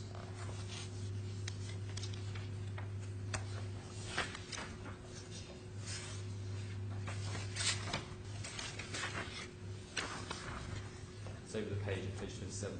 What matters is not where the work was carried out, but where the witnesses who carried out the work and the documents relevant to their work are now located. This is the consideration which is relevant to which forum is the most convenient for the trial of the action, and this consideration plainly points to DIC of very least there is no support to Saudi as set out above. So he emphasises the word convenient, and I say that convenience is not, absolutely not, the test. It's tempting to think of the test in terms of convenience, because that seems to follow from the words forum non-convenience. But that label is misleading, and this is expressly addressed in the Spiliada. If we go back in the Spiliada to page 474, I'll come back to just finish off that passage, but if we go back to 474, there's an important section on this, so we don't get confused about what the test is. At E on 474. He says, I feel bound to say that I doubt whether the Latin tag forum non-convenience is apt to describe the principle, for the question is not one of convenience, but but of the suitability or appropriateness of the relevant jurisdiction. It says the Latin tag is so widely used to describe the principle, not only in England and Scotland, but in other Commonwealth jurisdictions in the United States, that it's probably sensible to retain it. But it is most important not to allow to mislead us into thinking that the question at issue is one of mere practical convenience. Such a suggestion is emphatically rejected by Lord Premier and by Lord Dunedin. Lord Dunedin, with reference to the expressions for non-competence and for non-convenience, said, my view, competent is just as bad a translation for competence as convenient is for convenience. Proper translation for these Latin words, so far as it is concerned, is appropriate. Lord Sumner referred to a phrase used by Lord Cowan in Clements and Hawley, more convenient and preferable for securing the ends of justice. And over the page, one cannot think of convenience apart from the convenience of the pursuer or the defender or the court, and the convenience of all these three, as the cases show, is of little, if any, importance. If you read it as more convenient, that is to say, preferable for securing the ends of justice, I think the true meaning of the doctrine is arrived at. The object under the words form of convenience is to find that forum which is the more suitable for the ends of justice and is preferable, because pursuit of the litigation in that forum is more likely to secure those ends. In the light of these authoritative statements of the Scottish doctrine, I cannot help thinking that it is wiser to avoid the use of the word convenience and to refer rather, as Lord Dunedin did, to the appropriate forum. And then we go back to 478A, which is where we left off, where he explains what the test means. We start with the natural forum, and that's the forum with which the action has the most real and substantial connection. So just carrying on,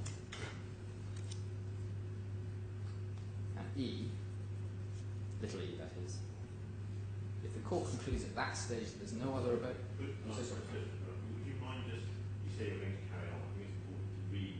Oh, I missed a bit. Immediately follow. Thank you. Say the full picture is there. No, I'm so sorry. I wasn't I just overlooked this bit. So I've been asked to read the passage after we've read that sentence. So it is for connecting factors in this sense that the court must first look, and these will include not only factors affecting convenience or expense, such as availability of witnesses, but also other factors such as the law governing the relevant transaction, as to which secret privilege unique, and the places where the parties respectively reside or carry on business. If the court concludes at that stage that there is no other available forum, which is clearly more appropriate for the trial of the action, it would ordinarily refuse to stay. It's difficult to imagine circumstances where in such a case a stay would be granted. If, however, the court concludes at that stage that there is some other available forum which prima facie is clearly more appropriate for the trial of action, it would ordinarily grant a stay unless there are circumstances by reason of which justice requires that a stay should nevertheless not be granted. In this inquiry, the court will consider all the circumstances of the case, including circumstances which go beyond those taken into account when considering connecting factors with other jurisdictions. One such factor can be the fact, established objectively by cogent evidence, that the plaintiff will not obtain justice in the foreign jurisdiction. Talks about the Adel Deva, a passage which now makes plain that on this inquiry the burden of proof shifts to the plaintiff. How far other advantages the plaintiff in proceeding in this country may be relevant in this connection, I shall have to consider at a later stage. So there are two stages. What is the natural forum for this dispute? What is the most appropriate forum?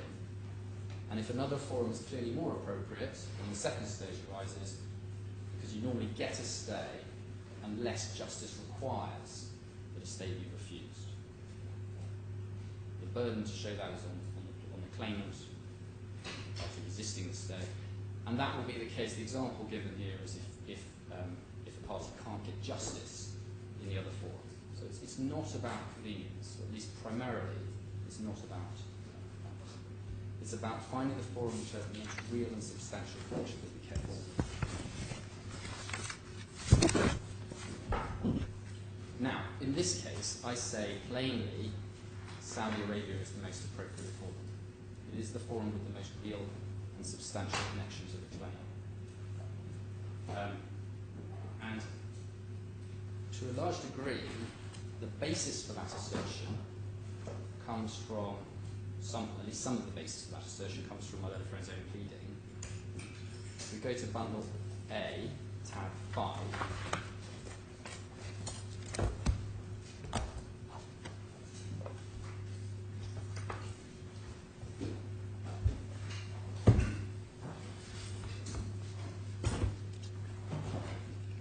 page 23.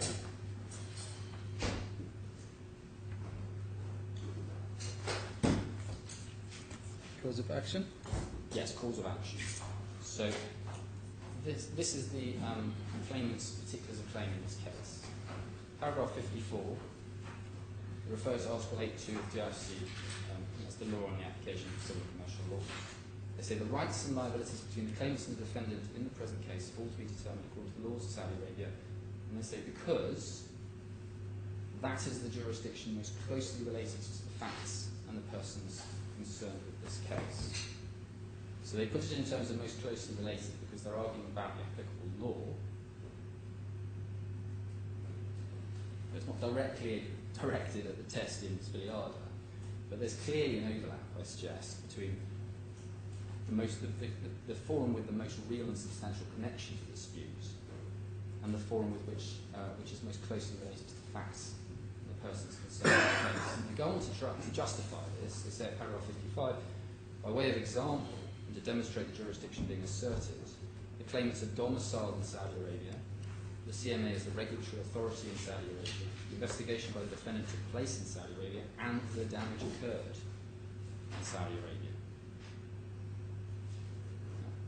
I say that all of that must be right. All of that points to a connection, a real and substantial connection with Saudi Arabia. And I also say that if my client has committed a tort, of course that's not the issue at this hearing. If it has, it's denied. If it has, any tort has been committed in Saudi Arabia.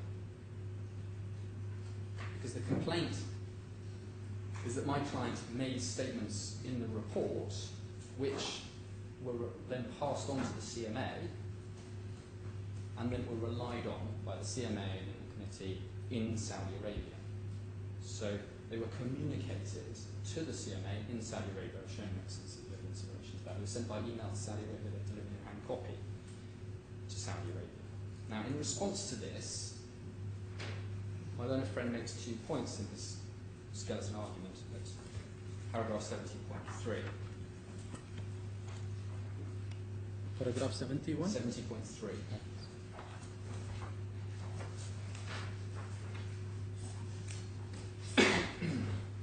He says it's further asserted that claims complain about statements made to the CMA which were communicated in writing by email from Kuwait and delivered in Riyadh, in consequence of which it is said the alleged talks took place in Saudi. So he's addressing this point that I'm making now. Again, this is both inaccurate and irrelevant. So far as the place of commission of the talks complained of is relevant, that place is likely to be the UAE, which is where the Protiviti report was signed off. Further, what matters in relation to the communications referred to is where the relevant documents and witnesses are now. So he's saying 2 things. He says, actually, the tort was committed in the UAE where the report was signed off, and secondly, it's irrelevant where the tort was committed. I say he's wrong on both counts. And I can show you us to see that quite quickly. If we pick up my second bundle of authorities, turn to the final tab. I have extracts from Dyson Morrison Holmes. Which tab? The final tab, tab 32.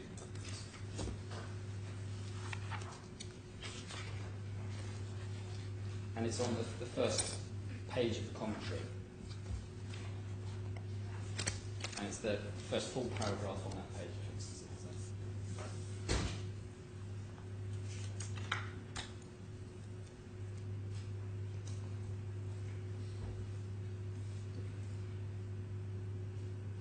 Does your Lordship have that? And Distillers Company and Thompson. So it says, in Distillers Company Limited and Thompson, the Privy Council adopted the test as a place where, in substance, the act or omission occurred, which gave the plaintiff its cause of action. So that where the essence of the complaint was failure to warn the consumer of dangers of the product, the cause of action was held to have arisen at the place where the failure to warn occurred.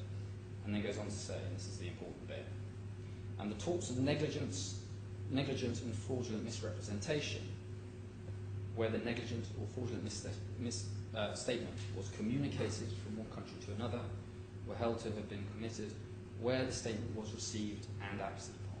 in Saudi Arabia.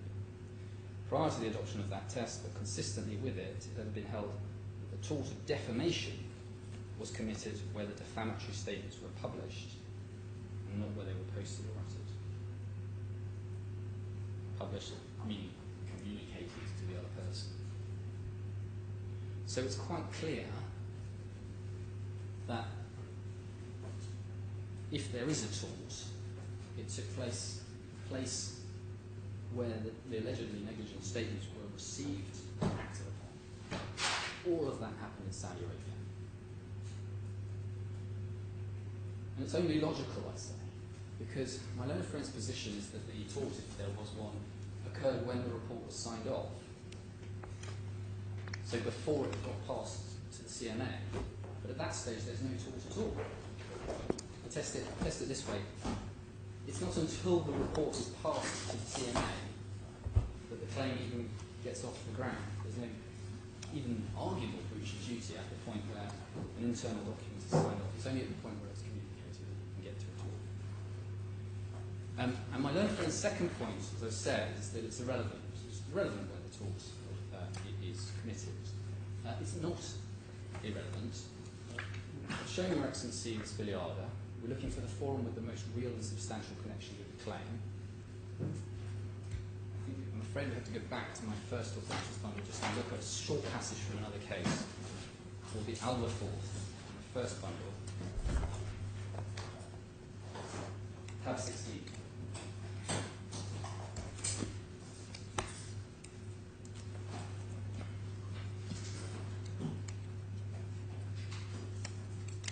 Okay, page. Just so we see what we're dealing with here, on page 92, the case is described. Does Your Excellency see about halfway down the first column there that this is what the case is? It's a claim for negligent misstatement contained in a telex sent by the defence to the plaintiffs. Yes, excuse me, I lost. Now, tab 16 of my authorities bundle. You have yeah. Okay. So you should have. And A page? case called Cordoba Shipping Company. Yeah. In brackets, it's called the Alba Four. That's how I've been referring to it. And page 91? On page 90, yes, that's the beginning of the case. And then on page 92, just to show Your Excellency what the allegations in that case were. It was a claim, as I say, just in the second paragraph under the heading judgment, for negligent misstatement contained in a telex sent by the defendants to the plaintiffs in reliance upon which the plaintiffs contracted with a third party and have suffered loss. So it's a claim for negligent misstatement in that case. And then if we turn forward to page 96,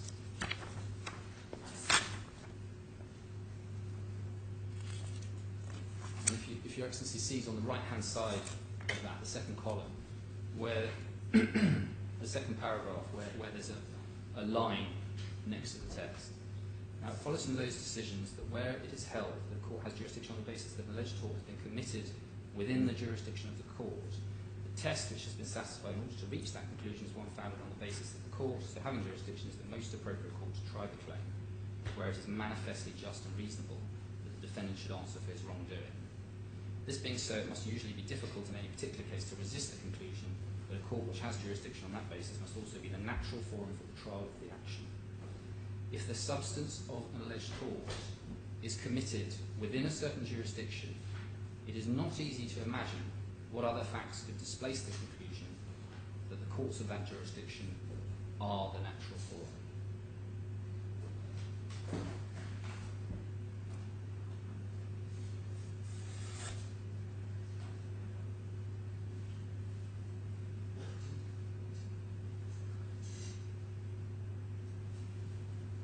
So, my own friend says it's irrelevant where the tort is committed.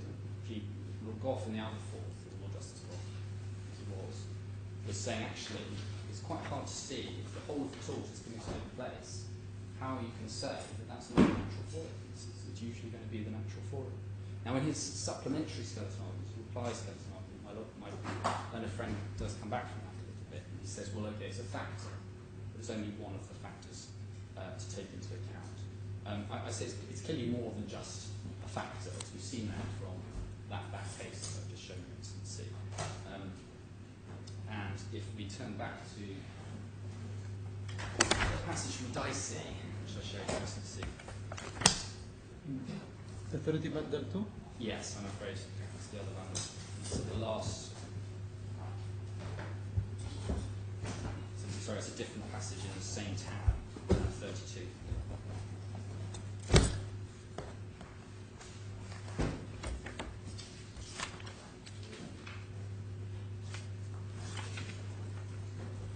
And if Your Excellency looks at the bottom of the page, it's page number 558 that I'm looking for. 5-4? 558. So it's a different passage in the same It just summarises the principles. Yeah. Your Excellency, at the top of that page. Yeah.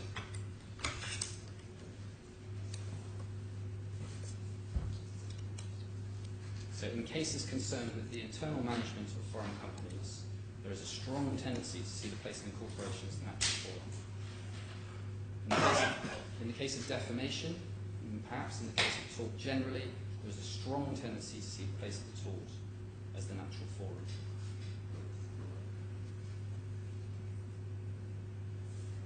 So I say all of those factors apply because ultimately what will be an issue in these proceedings is the accuracy of the report.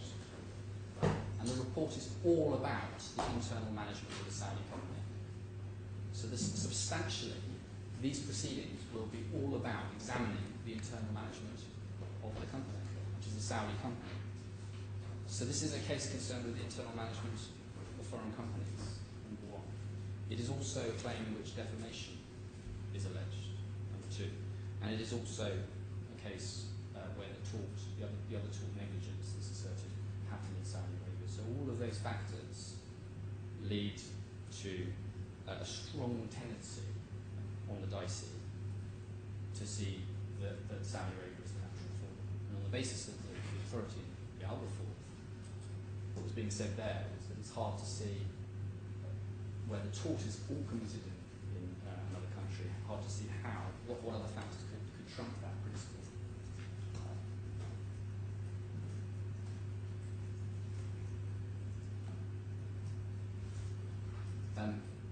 I also say it's relevant that all of the damage that is alleged, so far as it's properly asserted, is damage in Saudi Arabia. I showed Your Excellency the passage from the pleadings which assert that positively. They say the damage occurred in Saudi Arabia, paragraph 55 of the particulars of claim. My learned friend denies this. He says there might be damage elsewhere, in particular in relation to reputation. But this is all about, at least on the face of his pleadings, damage which occurred there. But in any event, because all of the torts which are asserted occurred there, that I'll say it is sufficient, and it's hard to see how it can be displaced. But there are other factors that point strongly, I say, in favour of Saudi Arabia. Now, everybody agrees, in particular, that Saudi Arabian law would apply to this claim. And in his expert report, the claimant's expert, Dr. Hertog, goes to some lengths to explain how difficult Saudi law can be. It's not a codified system of law, unlike the system in the UAE. It's based on Sharia. There's no system of finding precedent, which is true here as well, but that's changing in the local court.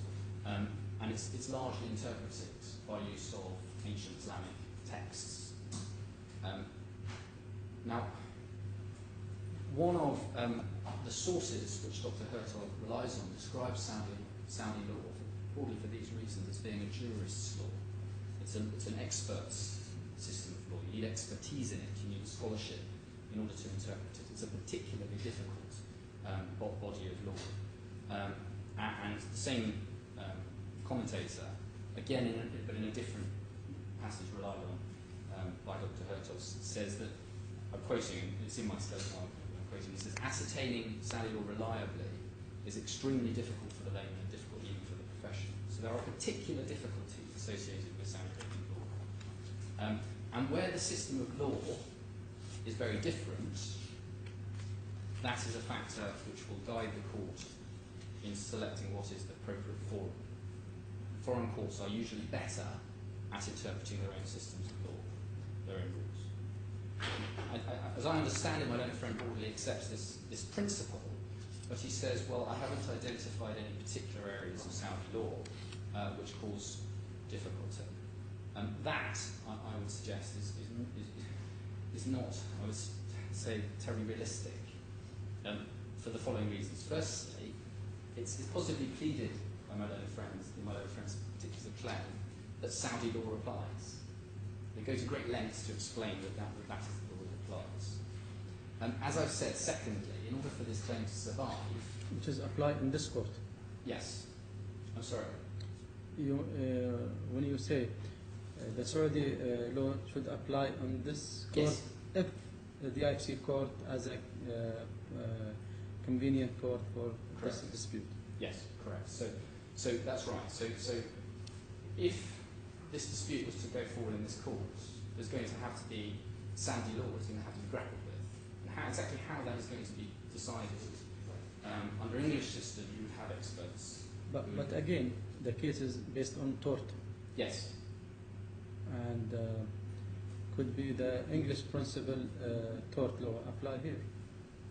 Well, but the parties agree that actually the principles of tort which will be applied will be Saudi law.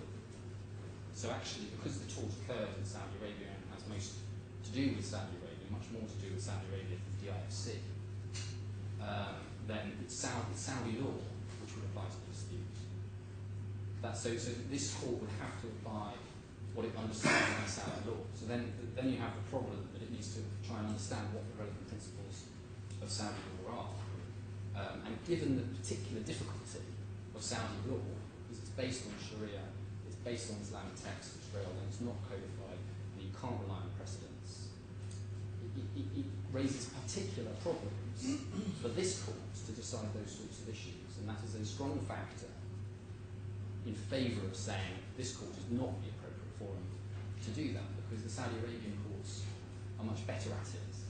They've been trained in it, they have experience of it, and in that system you need that in order to actually get to the right result in the Saudi law.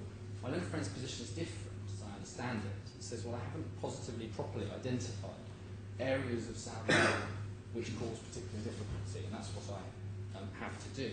My point is this, that he makes the assertion, at least, that Saudi law applies, so they go ahead and plead that. The court will have to deal with Saudi law. As I've said, for this claim to survive, he's going to have to show how it is that Saudi law differs from English law, from the IFC law, in particular, how Saudi law treats claims against witnesses, claims against parties who are in the position of my clients in relation to regulatory action. It's also going to have to address the substantial differences, presumably, between Saudi law and the law of this jurisdiction, about the circumstances in which you can claim for losses suffered by companies that you own rather than by yourself directly, and how this claim can be sustained in the event of intervening acts by, in particular, government ministries misinterpreting orders. But as I've said, substantially at the centre of this debate will be the question of the running of the company in Saudi Arabia, because the report was a report into regulatory failings or allegations of regulatory misconduct by the individual. So it's all going to be about Saudi regulatory law, about those particularities of Saudi law. And so the specifics of the regulatory law in Saudi Arabia will inevitably be an important factor. And the position is complicated, and this is agreed between the experts, that in the courts of Saudi Arabia, legislation won't be applied if it's inconsistent with Sharia law. So there may be particular complexities about applying the overlay of Sharia to what on its face will just be the application of legislation. And my learned friend, in fact, relies on the complexity of Saudi law as a reason why he says this court should not exercise jurisdiction. You see that in his skeleton argument. it runs through Dr. Herzog's report. Dr. Herzog says, well, Saudi law is not predictable because it's very difficult and it's not codified, and for all those reasons that I've explained, and therefore the outcomes are unpredictable. I say that's irrelevant because it's going to be more predictable in Saudi Arabia than it is here. In fact, it's not relevant, sorry, it's a factor in favour of the Saudi cause.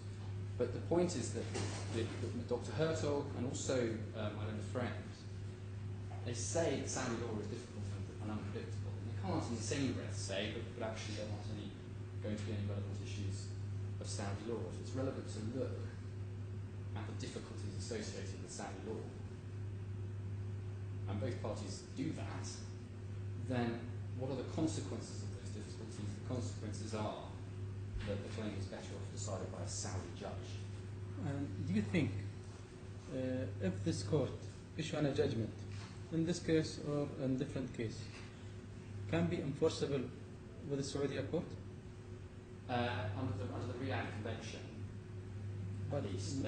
One of the most important in Riyadh Convention is could be, I can raise one issue only, the public policy of Saudi Arabia. Correct. And most of the public policy of Saudi Arabia, the judge who issued the judgment must be Muslim. And do you think this is one of the points? Could be the claimant face it in the future if going to enforce our judgment? Well, I suspect that the problem for the claimants is less because the claimants would be suing my clients, and so enforcement would occur, I suppose, wherever my client's assets are, which would, I haven't come to court to say where my client's assets are, I don't know where they are, given it's a DIFC company and doesn't have any function in Saudi Arabia. The likelihood is that my client doesn't have assets in Saudi Arabia. So the problem is not one for the claimants. If there was a costs order against the claimants, I can see that there will be multiple difficulties in my clients enforcing that costs order in Saudi Arabia against the claimants, albeit the claimants say in evidence that they're based in the UAE. So I don't know, I'm not going to stand here and say I know that there would be practical problems with enforcement, but there would certainly be an added layer of complexity arising out of the need to enforce potentially a judgment from here over there. And as Your Excellency points out, it's covered in the material, the public policy of Saudi Arabia, certainly when enforcing arbitration awards, I'm not so sure of the position of judgments, but they take a broad view of what counts as public policy. Your Excellency makes the point I wasn't aware of, there has to be a Muslim judge. That problem in particular, I suspect, be overcome in this court. But we are talking about an added layer of problems which aren't necessary if you're dealing with Saudi. And could be, this is one of the other problems as well. Yes, exactly. Could be. And the other point I make, this isn't so clearly focused on Saudi Arabian law, is that it's the Saudi courts will be far better placed to understand what the impact of the report was in Saudi Arabia.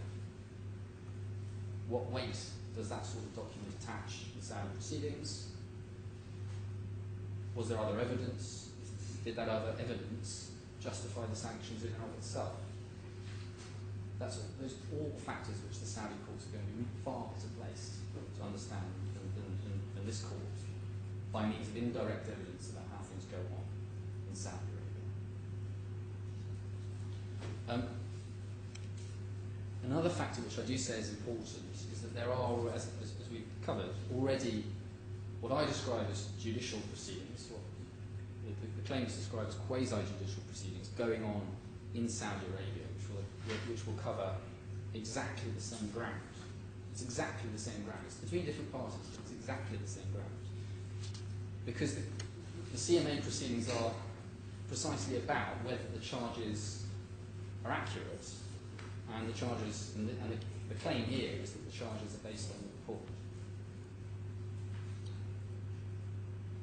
And as I've said, in effect, what the claims have to say is that the Saudi courts, or the CSR was wrong to impose the sanctions it imposed. And I've shown Your Excellency the passages in the pleadings and the passages in the evidence where they say that they put it in terms of an appeal.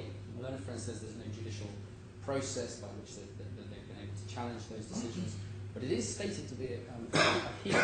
They are described as appeals in the pleadings, in the evidence, and that's what I've taken it to be. It may or may not be the case that they have actually got into court or into the committee on these issues. I don't know, there's no evidence on that.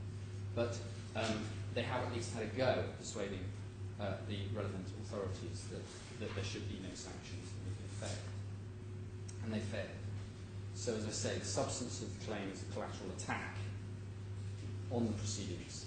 And as I showed Your Excellency, part of their approach, pre-action, was to demand that my clients would try to withdraw permission to rely on the report. So indirectly interfering in the processes in Saudi Arabia. And that, I say, is another powerful reason. These are other powerful reasons to say the proceedings in favour of Saudi Arabia. Now, lined up against that, I say there's absolutely no connection with the DIFC other than the fact that Protiviti is registered here. And as I've shown Your Excellency, the passages from Mr. Cabra's evidence. But still, I have a problem with the word exclusive. Yes. This is an establishment entity as a defendant Yes. in the DIFC. And 5 gateways could be applied in this case. One of them, the 1A, could be Yes. applied, which is again, go back to the exclusive jurisdiction Yes. for the DIFC to hit this and determine this case. Yes.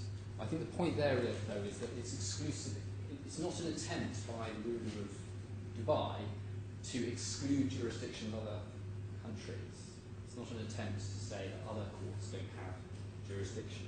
It's exclusive of the jurisdiction in Dubai, not of the jurisdiction in other parts of the country.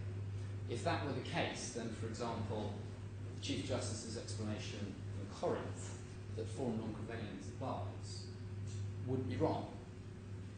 Because if it's exclusive, that is exclusive of all other courts in all other countries, then all of the gateways are exclusive, because they all come under the same description, the same preamble. So the DIFC courts have exclusive jurisdiction over civil and commercial claims, and then the gateways come in. So if that meant you couldn't have a forum non-convenience plea, then that would, in relation to centre establishment, then that would also mean you couldn't have that plea in relation to any other claim which fell under any other gateway. My understanding that you want to say the exclusive only within Dubai, Well, yes, or possibly within the country. within UAE.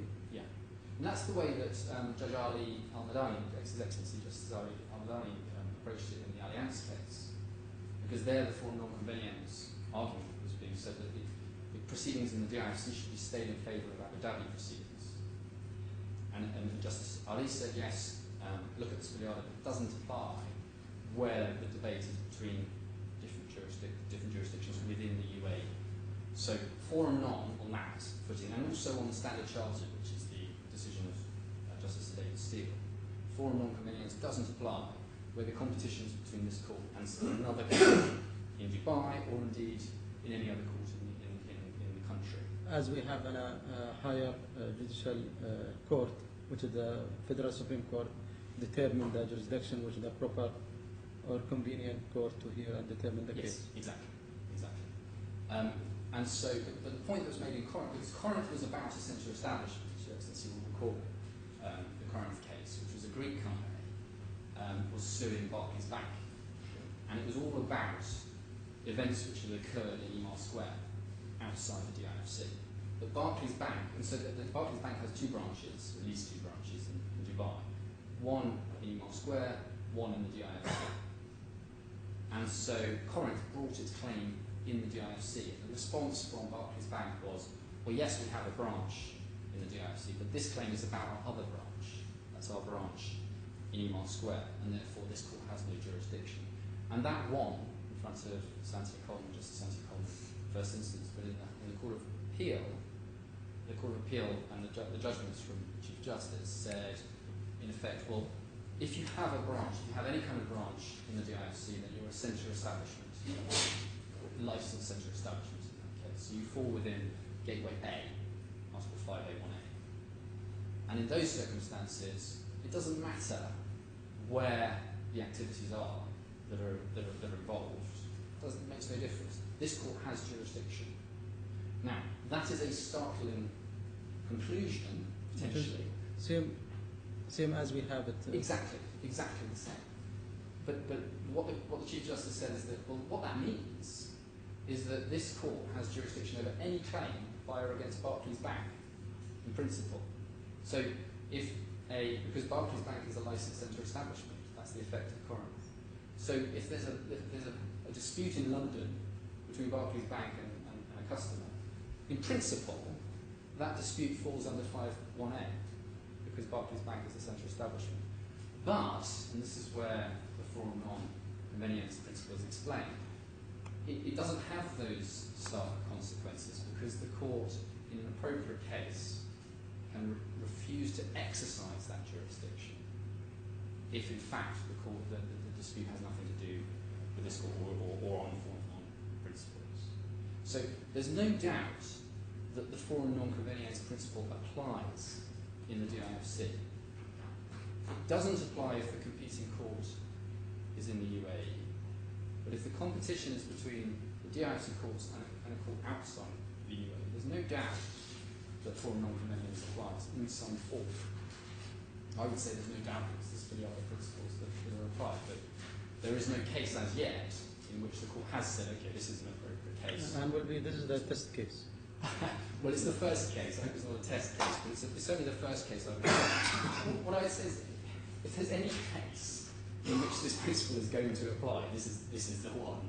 Because, as I say, it has everything to do with Saudi Arabia, and just nothing at all to do with this country, with the DIFC. The only aspect of the Protiviti group's involvement in this whole entire project was the signature of the report in Abu Dhabi by Mr. Padgett, which is a spell check and sign. And then went back to Kuwait and then it went to Saudi Arabia. Everything else, the investigation was done in Saudi Arabia, most of it was done, most of the other work, most of the employees came from Kuwait, some of them from London.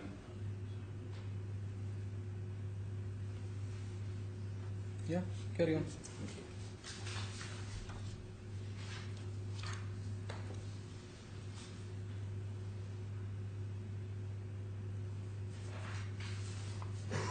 Now, as I said, my learned friend says that in fact we haven't established that Saudi Arabia is an available forum at all. And he advances that on two bases.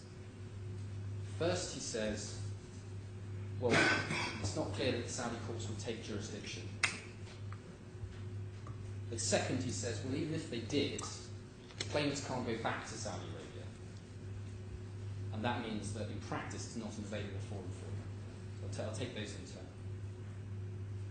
The assertion that the Saudi courts might not take jurisdiction is, as I explained at the outset, it's a new point that's been made. It's not been raised before. I've shown Your Excellency at least some of the correspondence in relation to in which my clients tried to understand what claimant's case was, and it wasn't studiously perhaps mentioned in that correspondence. And in the expert evidence, the debate has been about whether or not the claim would be heard in the Board of Grievances or in the Sharia courts. So there's no question, at least between the experts, that the Saudi courts might reject jurisdiction altogether. If we can just go back very briefly to that evidence, just to refresh Your Excellency's memory on that. So it's in bundle A. Okay. Tab 11.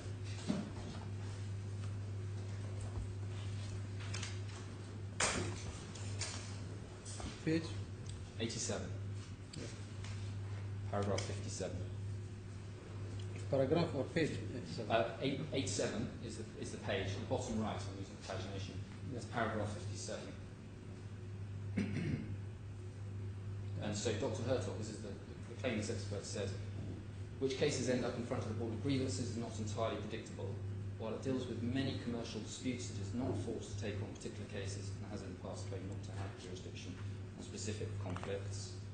This uncertainty in principle also applies to the case at hand here. Sharia courts remain default venue for legal disputes in Saudi Arabia, and the case could be litigated in such a court, even if it is commercial in nature.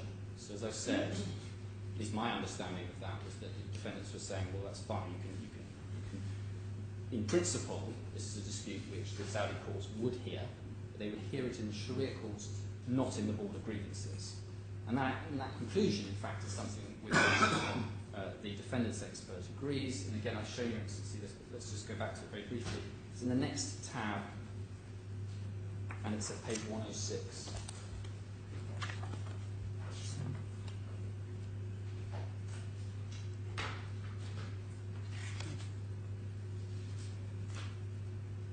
Says, this is at line 20 on page 106, the claim of claimants is for damages due to defamation, negligence, and misrepresentation or fraud is a tort claim that must be filed in the Sharia court in Saudi Arabia. The Board of Grievances has jurisdiction over administrative matters involving government and public authorities and commercial disputes. However, such commercial jurisdiction can only be lodged in the commercial courts. In the process of being organised, the presence of no contract or commercial relationship. And then at paragraph 17, again, we've seen this on page 110, the end of the first paragraph. However, the claimants will be before the Sharia courts for their tort claims, which are not commercial transactions. I say it's clear from this that it was conceded that the Saudi courts would have jurisdiction. Certainly, that is the way in which both the experts address the position. If you need evidence on it, you have sufficient evidence in this report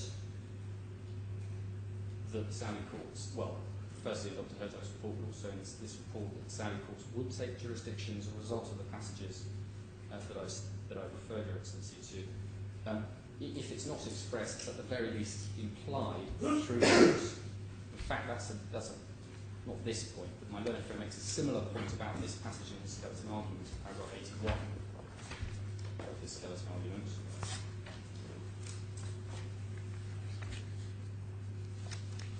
On page 33, he refers to that passage. So the top of page 33, he refers to that passage. He said, indeed, Dr. Al-Sawaf, whose report was served on behalf of Protiviti in relation to the foreign non-convenience aspect of the application, appears at least implicitly to accept that the claims would be fully legally argued before the Sharia courts. So he reads into that sentence that the claims would be arguable. I disagree with that, but at the very least, if you're going that far to say the claims are arguable, then you must also be implying that the court would take jurisdiction to hear that argument.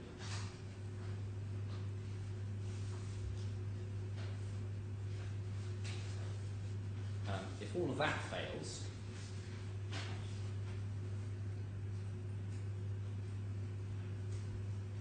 if Your Excellency approaches it either on the basis that foreign law is the same as the IFC law, or simply on the basis of common sense, I would say it's very difficult to see how the Saudi courts would refuse to take jurisdiction where we're dealing with a tort which is committed there, for all of the reasons I've explained, where everything really that's properly complained of occurred there. So just on a common sense basis, is my learned friend really saying that the Saudi courts would actually refuse to hear a claim about a tort committed in Saudi Arabia? Like if I go to Saudi Arabia and commit a fraud, for example, and come back here, is there no Saudi court that would hear that claim?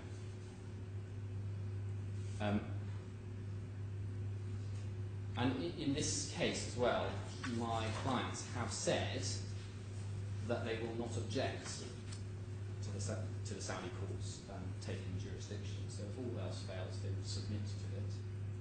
And if all else fails even after that, then I have the letter from Dr. Al-Sawaf, which I've shown Your Excellency, which confirms that indeed they would take jurisdiction.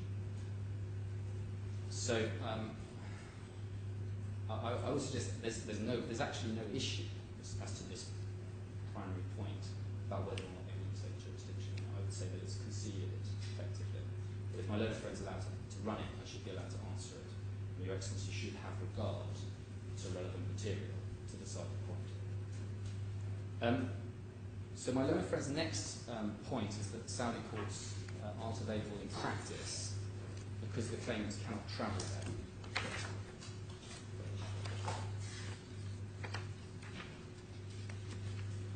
Now, here my learned friend relies on an English authority called Mohammed in Bank of Kuwait. And that case, in fact, the case of the decision of the Court of Appeal, it has been expressly disapproved and departed from in subsequent decisions in England. The current position of English law is stated in a case called Askin and Abza Bank, which looks at the Bank of Kuwait case and distinguishes it. If Your Excellency could take up, please, Volume 1 of the Defendant's Fund, and tab 20. Authority bundle? Defendant's Authority Bundle 1, and it's the last authority. So we're dealing with the point that's made here. What's said is that the claimants can't go back to Saudi Arabia, because if they go back to Saudi Arabia, they won't be allowed to leave again because there's a travel ban in place.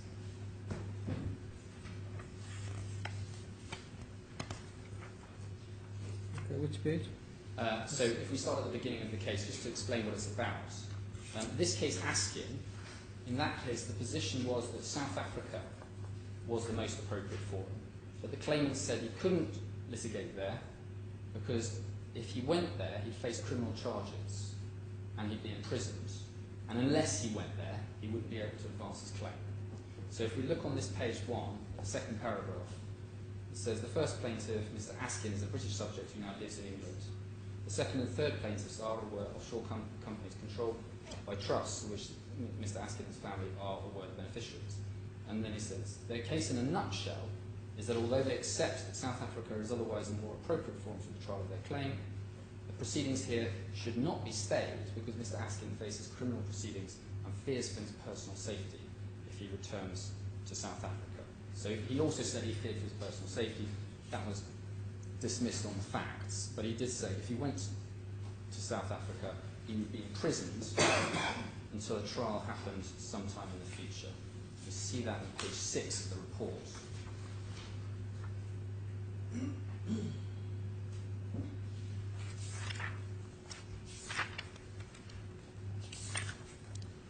Page 6 of the report at the top. So far as the criminal charges were concerned, the practical consequences of Mr. Askin's return to South Africa were that he would be arrested and refuse bail to await a delayed trial. It would be practically impossible for him to pursue a civil claim from prison whilst defending himself against the criminal charges. And then on the third paragraph on this page, the court addresses this issue, and in particular the Bank of Kuwait case that my learned friend writes on. I propose to deal with the point about availability first. In Mohammed in Bank of Kuwait in the Middle East, the plaintiff, an Iraqi citizen, was employed by the defendant bank in Kuwait when Iraq invaded Kuwait. After he went home to Iraq on leave, the plaintiff was unable to return to Kuwait, both because Kuwait banned entry to Iraqis and because he was not given permission to leave Iraq. He was able to come to London sometime later, where he started proceedings claiming money due to him from his employment with the bank. The judge stayed the proceedings on the ground that Kuwait was the appropriate forum. The courts there were available to the plaintiff because he could instruct Kuwaiti lawyers, even if he was unwilling or unable to go to Kuwait. On appeal, Lord Justice Evans accepted the judge's definition that available meant available in practice to this plaintiff to have his dispute resolved. The appeal was allowed on the facts, however, because the plaintiff could not visit Kuwait, and there was some doubt as to whether the proceedings could take place in his absence, and because he had tried unsuccessfully to find a Kuwaiti lawyer directly through diplomatic channels. It goes on to say, while the decision in Mohammed could be explained on its own special facts, what Lord Justice Evans said about another available forum has been criticised by learned commentators and refers to various commentaries. It is not necessary to rehearse this criticism at any length, but the essence of it is the court has elided the two stages of the test laid down in Spiliada, which were clearly set out by Lord Gough and are simple to apply. The two stages being firstly available forum, secondly if it is available. Sorry, firstly, if it is available, is it the natural form? And it is submitted that Lord Gough could not have intended available to mean available in practice, since the statement of the principle is derived from the Scottish case of Robinow, or Kinnear referred simply to some other tribunal having competent jurisdiction. At the first stage of the test, the court is only concerned to identify and evaluate the connecting factors with the competing courts of competent jurisdiction. It is only at the second stage that questions relating to availability in practice. It is only at the second stage that questions relating to availability in practice arise. This was clearly the approach which Lord Gough adopted when applying Spiliada and Connolly, where he considered the question whether the Libyan courts were available to the plaintiff because he could not afford lawyers or experts there at the second stage of the inquiry. And then goes on, top of page 7. I think there is substance in these criticisms of Mohammed. However, this point is only of any practical importance in a case which turns upon the onus of proof because it is common ground, and that makes clear the availability of the other form in the wider sense is also relevant at the second stage. So the defendant to show that another appropriate form is available, so the plaintiff to show that nevertheless justice requires trial in England. Furthermore, it's common ground in the instant case that wherever the ultimate onus of proof lies, the evidential burden of proof lies initially upon the party who makes the allegation. Here the plaintiffs make extremely serious allegations, and Mr. Relton accepts this for them to produce cogent evidence which objectively supports those allegations before any question of onus arises. And then goes on to say the judge in fact did apply Mohammed in this case, and I do not think its outcome depends on it. Nevertheless, in a case which does, it may be necessary for this court to consider whether the decision of Mohammed can stand with Spiliada and Connolly. And then I'd ask you just to skip the next bit and go down to I will deal first. He says, I'll deal first with the criminal charges where the facts are not really an issue and the evidence is the same as it was before the judge.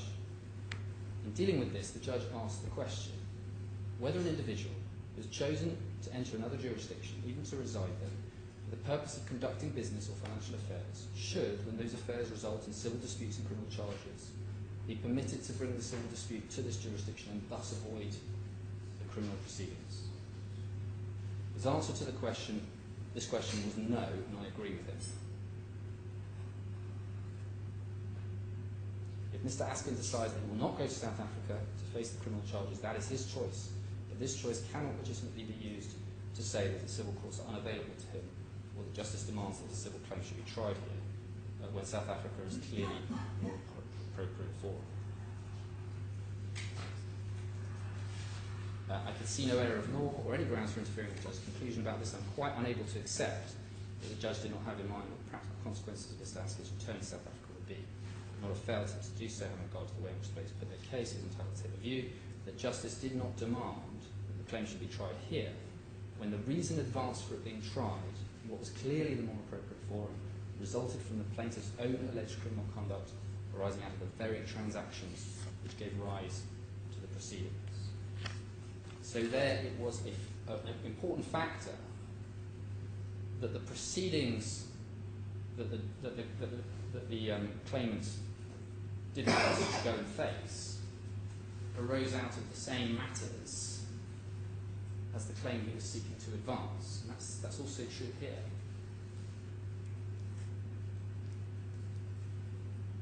So there was it's not good enough you have, just to say I can't go back. You have to look at why you can't go back. And it's not a good reason not to go back. If the reason not to go back is that you might face sanctions there. You might face, in this case, regulatory action, but in that case it was criminal proceedings. And in that case, the effect of those proceedings was he would be imprisoned. And in practice wouldn't be able to advance his claim there anyway. But that was just left out of account because this court, the English courts, when deciding these issues, can't say whether or not, can't interfere with that process.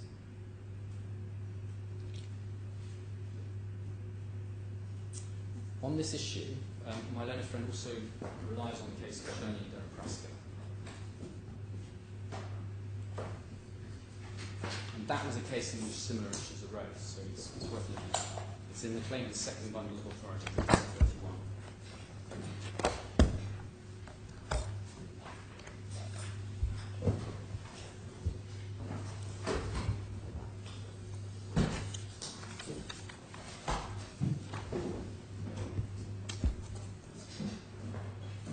I'm afraid there's no pagination, but it's paragraph 29. Tab 29? It's tab 31, but paragraph 29.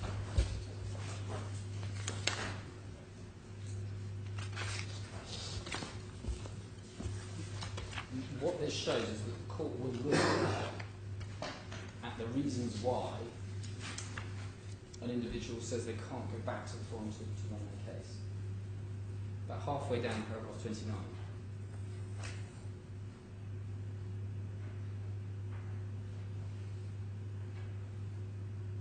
So talking about the judge, he is able, of course, to take a view as to the cogency of the evidence at that stage. Then he has to make an evaluation, taking account of all factors, as to whether the claimant, despite Russia being the natural forum, has discharged the burden of showing that England is clearly the proper forum. That involves, one, assessing whether on the evidence a trial would be likely to take place in Russia. Two, if not, because Mr. Cherney says that he will not go there, whether Mr. Cherney has shown that he has a well-founded reasons why he will not go to Russia. And three, whether in any event Mr. Cherney has shown on cogent evidence there is a real risk that he will not get a fair trial.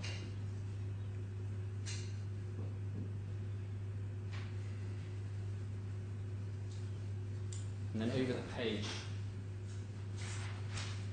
quoting from the judgment below with approval, at 256, the fact that the claimant may face difficulties or obstacles in proceeding in what is prima facie a natural forum does not necessarily entitle him to trial in England, nor can the English courts, whatever their merits, be the default home for every claimant who asserts that he will not venture abroad for his litigation or receive a fair trial there, provided only that he can bring himself within the letter of CPR 6.3. But the fact that the effective choice is between trial in England and no trial abroad is a material factor in any determination of the appropriate forum.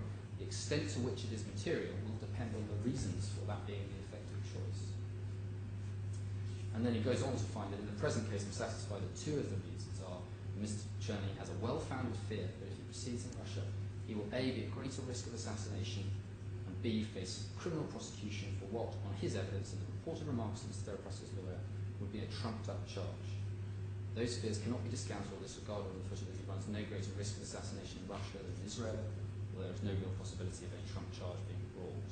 In addition, whatever the position in other cases may be, I am, as I've said, satisfied in this particular case there is a significant risk that Mr. Cherney will not obtain in Russia and the trial unaffected by improper interference.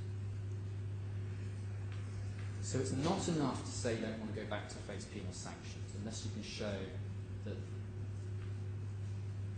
there are good reasons for that. The reasons for your not returning will decide how material that issue is. And this gives an example of the kind of circumstances in which the court will find that material.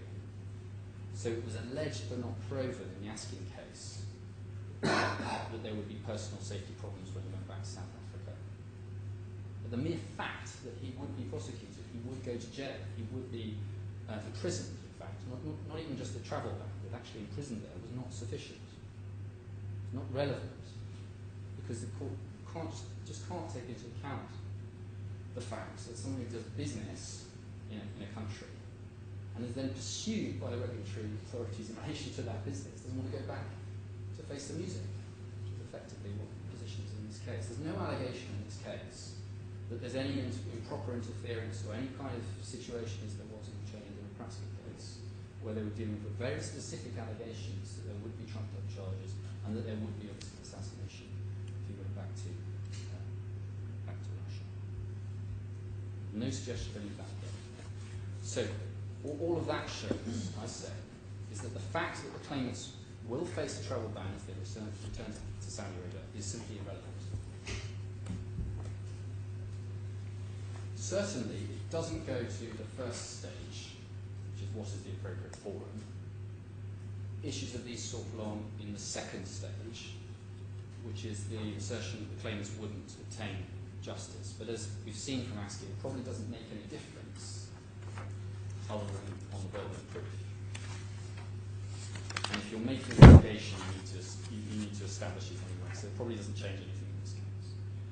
But if you're making the allegation in the second stage, at least, or in any stage, depending on how serious the allegation is, well, in any event, it will require cogent evidence of the complaints that you're making, not simply anecdotal or generalised assertions. Now, my learned friend does rely on the travel ban at every stage, let me put it like that. He says it makes the forum unavailable. It doesn't.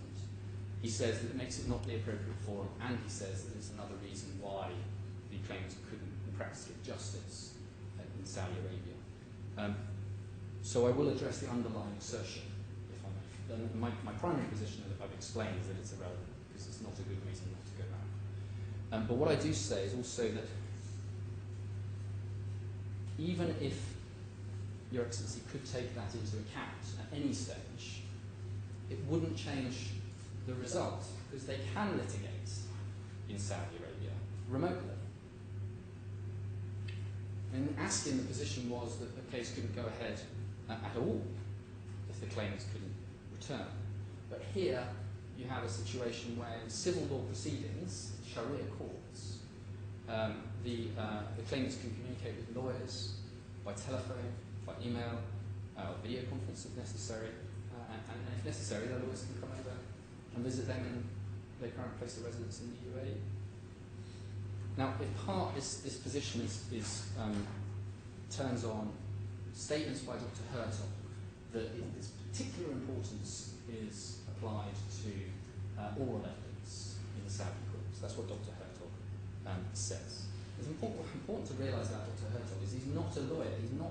He doesn't even say that he has any direct experience of the Saudi legal system. He describes himself as an expert in the political economy of the Middle East. So he's not in a position to tell Your Excellency whether or not oral evidence is useful or not in Saudi courts. He does produce a source for his assertion, but Dr. Al-Sawaf, who's my expert, who is a lawyer with considerable experience in that jurisdiction, says that Dr. Hertog has simply misinterpreted the source. In fact, oral evidence isn't the primary source. It is admissible in principle. It's not the primary way in which Saudi courts address disputes of fact. I'll take Your Excellency to that very briefly, if I may.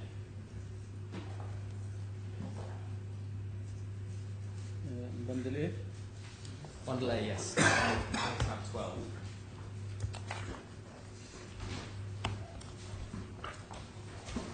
It's page 112.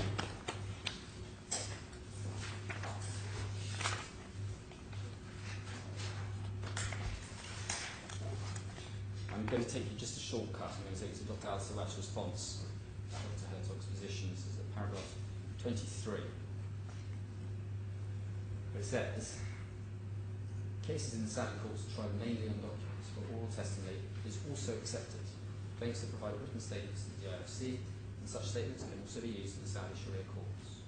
Paragraph 26 of the report, and that's the one that's relied on by my learned friend in this case, claims that in the Sharia tradition, oral testimony played an important role in trials, further underlying the central role of the judges as they control court proceedings and the provision of testimony.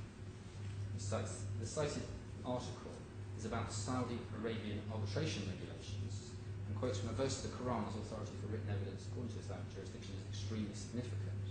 It continues to say, so talking firstly about written evidence, however, this does not mean that oral evidence is not valuable. Oral evidence has a strong foundation in Sharia sources and is considered a major proof of evidence. So Dr. Hertog's taken it and twisted it upside down, because the source is actually saying oral evidence is not irrelevant. And what Dr. Hertog is saying is, well, it's really important. The Quranic verse 282 shows that Sharia allows both kinds of evidence, but clearly favours written evidence of contracts over oral contracts that must be heard and witnessed by independent witnesses. The claims are not current residents of Arabia and person. However, their written statements may be presented to the courts in writing as those are parties, and this is outside the kingdom. So, like most civil jurisdictions, the case is largely decided on documents. It will probably be the case, frankly, in relation to most issues of a case of this sort, even in this court. Most of it's going to be in writing. Most of what happened in the management of the company is going to be in writing.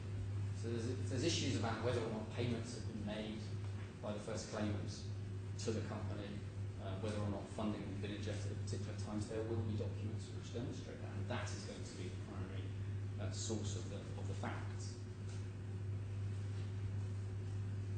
It's not really clear what issue of fact would need to be decided on disputed oral evidence.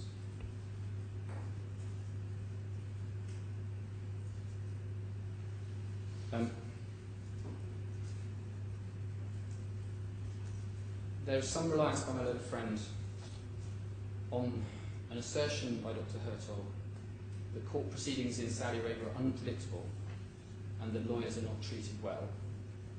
I'll wait to hear what my learned friend says about that. What I say is that the sources simply don't support that. Dr. Hertog is not in a position to make that statement. He's only as good as the sources. The sources just don't support that kind of conclusion about the Saudi courts. And that is the kind of area where this court should be very careful not to tread.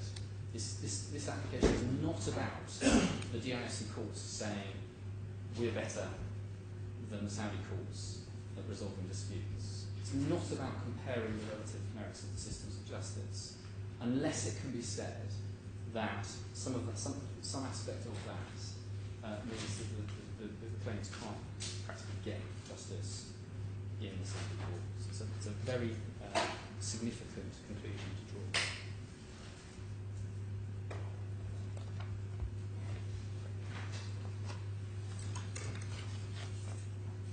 So what I say is that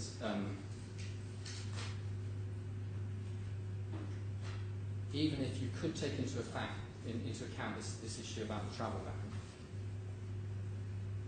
it doesn't get my learned friend to where he wants to go, because the fact, even if it's right and justifiable, the claimants can't go back to Saudi Arabia, they can still run their case. In his main skeleton argument, my learned friend then sets out a series of points of why he says this is the appropriate forum, or Saudi Arabia is not the appropriate forum. And that appears in his skeleton at paragraph 56 onwards.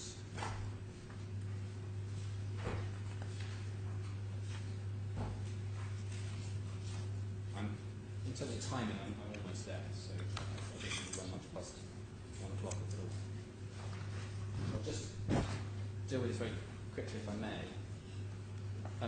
So paragraph 56, his first point is that Protiviti is registered and licensed here. That's always going to be the case. That's the case in Corinth as well. It's the same situation. It's always going to be the case where somebody comes in under Article 5A1A, that the defendant will be registered and licensed. It doesn't point either way to what is the appropriate forum, it just establishes jurisdiction. He says that at the end of that paragraph, it's plainly more convenient for Protiviti to litigate in the DIFC than Saudi. Well, A, the convenience is not, as I said, the right test. B, that's up to Protiviti. Protiviti's preference is for the Saudi courts. If that makes any difference, it doesn't. But anyway, it's not accurate. Nobody who was based in the DIFC was involved in the project. The only person who was based in the UAE who had any relationship with the project was Mr. Paget, and on the claimant's own evidence, he's not employed by Protiviti anymore. So actually, the witnesses are coming from other jurisdictions, predominantly from Kuwait, if necessary, if witnesses aren't necessary at all. Second, 58, he makes the point that the claimants are residents in the UAE. Well, they're not residents in the DIFC, but clearly, I accept, it would be more convenient for the claimants to sue my clients in the DIFC, because they live nearby. But that is not the test. It's not about whether or not it's convenient for the claimants. Third, they rely on the travel ban. Again, I've addressed that. It's irrelevant, it's not made out on the facts. Fourth, they rely on the location of witnesses. And this is neutral, because there's no one even in the UAE, so there's going to have to be travelling if witnesses are required at all. Most of them will be in Kuwait. If anything, it favours Saudi Arabia, because presumably there will be individuals in Saudi Arabia who can give evidence of this. It's about the management of a Saudi company. That's really what the issues will be all about.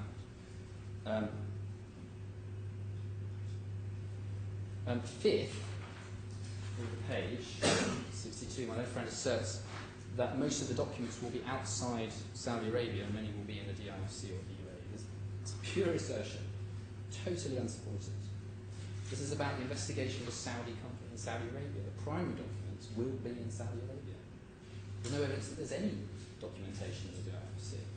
The only evidence in relation, as I say, to the connection even with the UAE is that the report was sent to Mr. Paget without any background, just the report, and signed off by him. So there's just no support for that. There's no reason to think that the location of documents supports the DIFC. It supports proceedings in Saudi Arabia. 6, he says key documents are in English. Well, as to the report, at least one version of it, I don't know whether there are others, was in English. The report has already been deployed in Saudi Arabia, so it has been made intelligible in Saudi Arabia to the court. So there's no barrier. Maybe it's an extra burden of translation. It may not, but it's out there. It has been used effectively, presumably, because otherwise the case can't succeed, because the whole case is based on reliance on the report. But again, this is about the running of a Saudi company. There's no basis to assume that the underlying documents will be in English. 7th, it said the language of the witnesses is also in large part likely to be English. Well, they say that some of the witnesses are fluent in English. Well, of course, that's right, but that doesn't mean that they're not fluent in Arabic. And Mr. Cabra lives in Kuwait. The claimants clearly speak Arabic. Mr. Paget's the only person who's actually identified who doesn't speak Arabic. And his evidence will not be very important. And the fact that they've chosen to instruct an expert is simply a consequence of their bringing proceedings here, so it can't be taken into account. And the 8th point is that they've had to spend money on this case. Well, again, that's just a consequence of them bringing the proceedings in this court. It's irrelevant.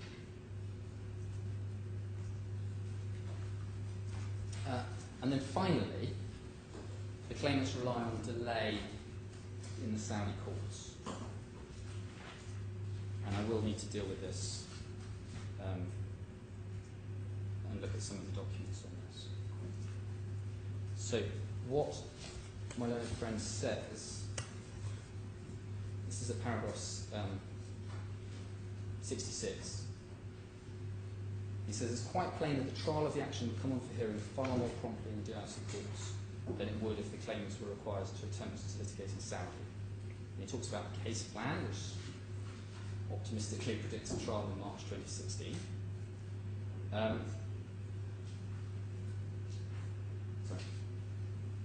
Did you finish? Well, no, I was not thinking to myself that there would have been a trial in March 2016 if you hadn't made this application. But anyway, my point was that it's somewhat optimistic to assume a trial in March 2016. I say this from personal experience. But even if there hadn't been this application, but the question for the court today, it can't turn on what might have happened if this application hadn't been made. But the point that my learned friend is asserting in paragraph 67 is he says the time taken to resolve claims in commercial matters before the Sharia courts appears to range from 2 years upwards to 20. See Professor Hertog's report in paragraph 59 and 60. And Dr. Al-Sawaf appears to accept that delays in the order of 7 to 9 years occur. Which is right. He reflects that such long delays, which do sometimes occur in complex cases, do not normally result in the denial of justice. So what is being said is that it would take such a long time to to get a case decided in Saudi Arabia, that either that makes it an inappropriate forum, or alternatively, that in practice that means you can't give justice there. That's the effect of what's being said. The starting point is that, as a matter of law, delay is irrelevant unless it can be shown to be so great that the foreign court will not be regarded as an available forum. That's not quite the correct test.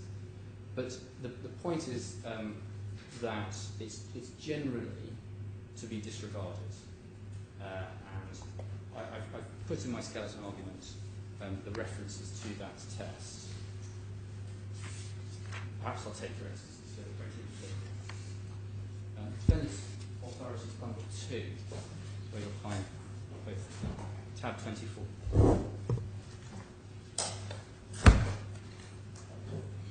Tab 24? Yes.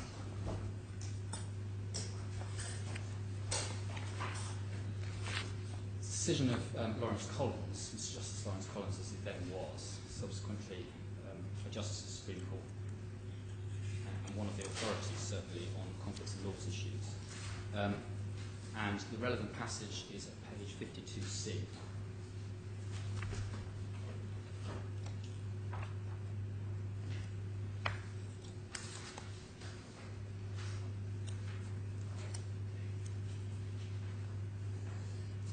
So page paragraph 177. Yeah.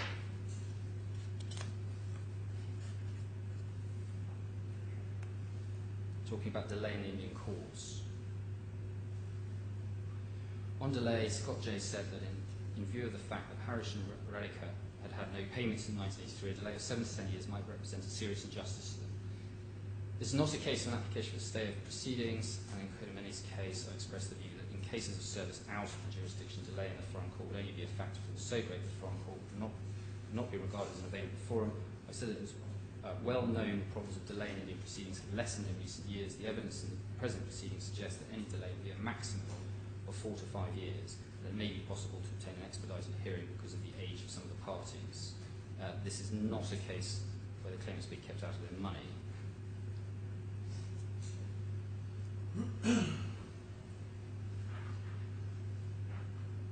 And then at tab 31,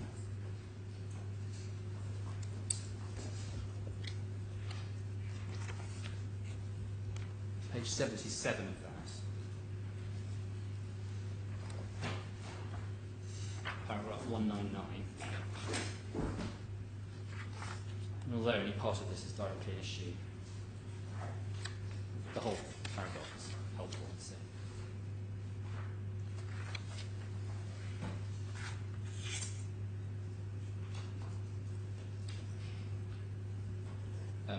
Examples of factors that are generally ignored include comparative level of disclosure, different rules of evidence or provision of cross-examination, the experience of the foreign court in trying particular types of case, the duration of proceedings in the natural forum, unless the delay would be excessive, and then says compare the Vishva AJ with Radha Krishna Hospitality Services, and also refers to Chelaram, which is the case I just took your exercise to. So Chelaram was a case where 4 to 5 years was the predicted, up to 5 years was the predicted delay.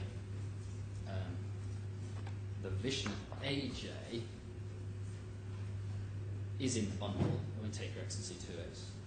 In that case, delay was a factor, but in that case, at least 6 years was the prediction, with many actions taking more than 10 years.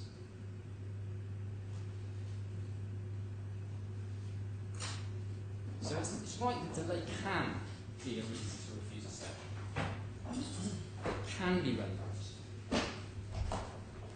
But I hope those cases give it's generally to be ignored unless it's excessive. In those cases give at least some feel for the kind of delay that we have to be dealing with. And in order to establish this, if we just stop and think about what's being said, Saudi courts are so slow that this court is a better court for hearing those cases, even if Saudi courts are more appropriate for them. Now, I was going to go on and look at just what the evidence is in support of the assertion. My guess is that I might be another, having told you that I thought I was going to be finished before lunch, I might be another 20 minutes, I suspect.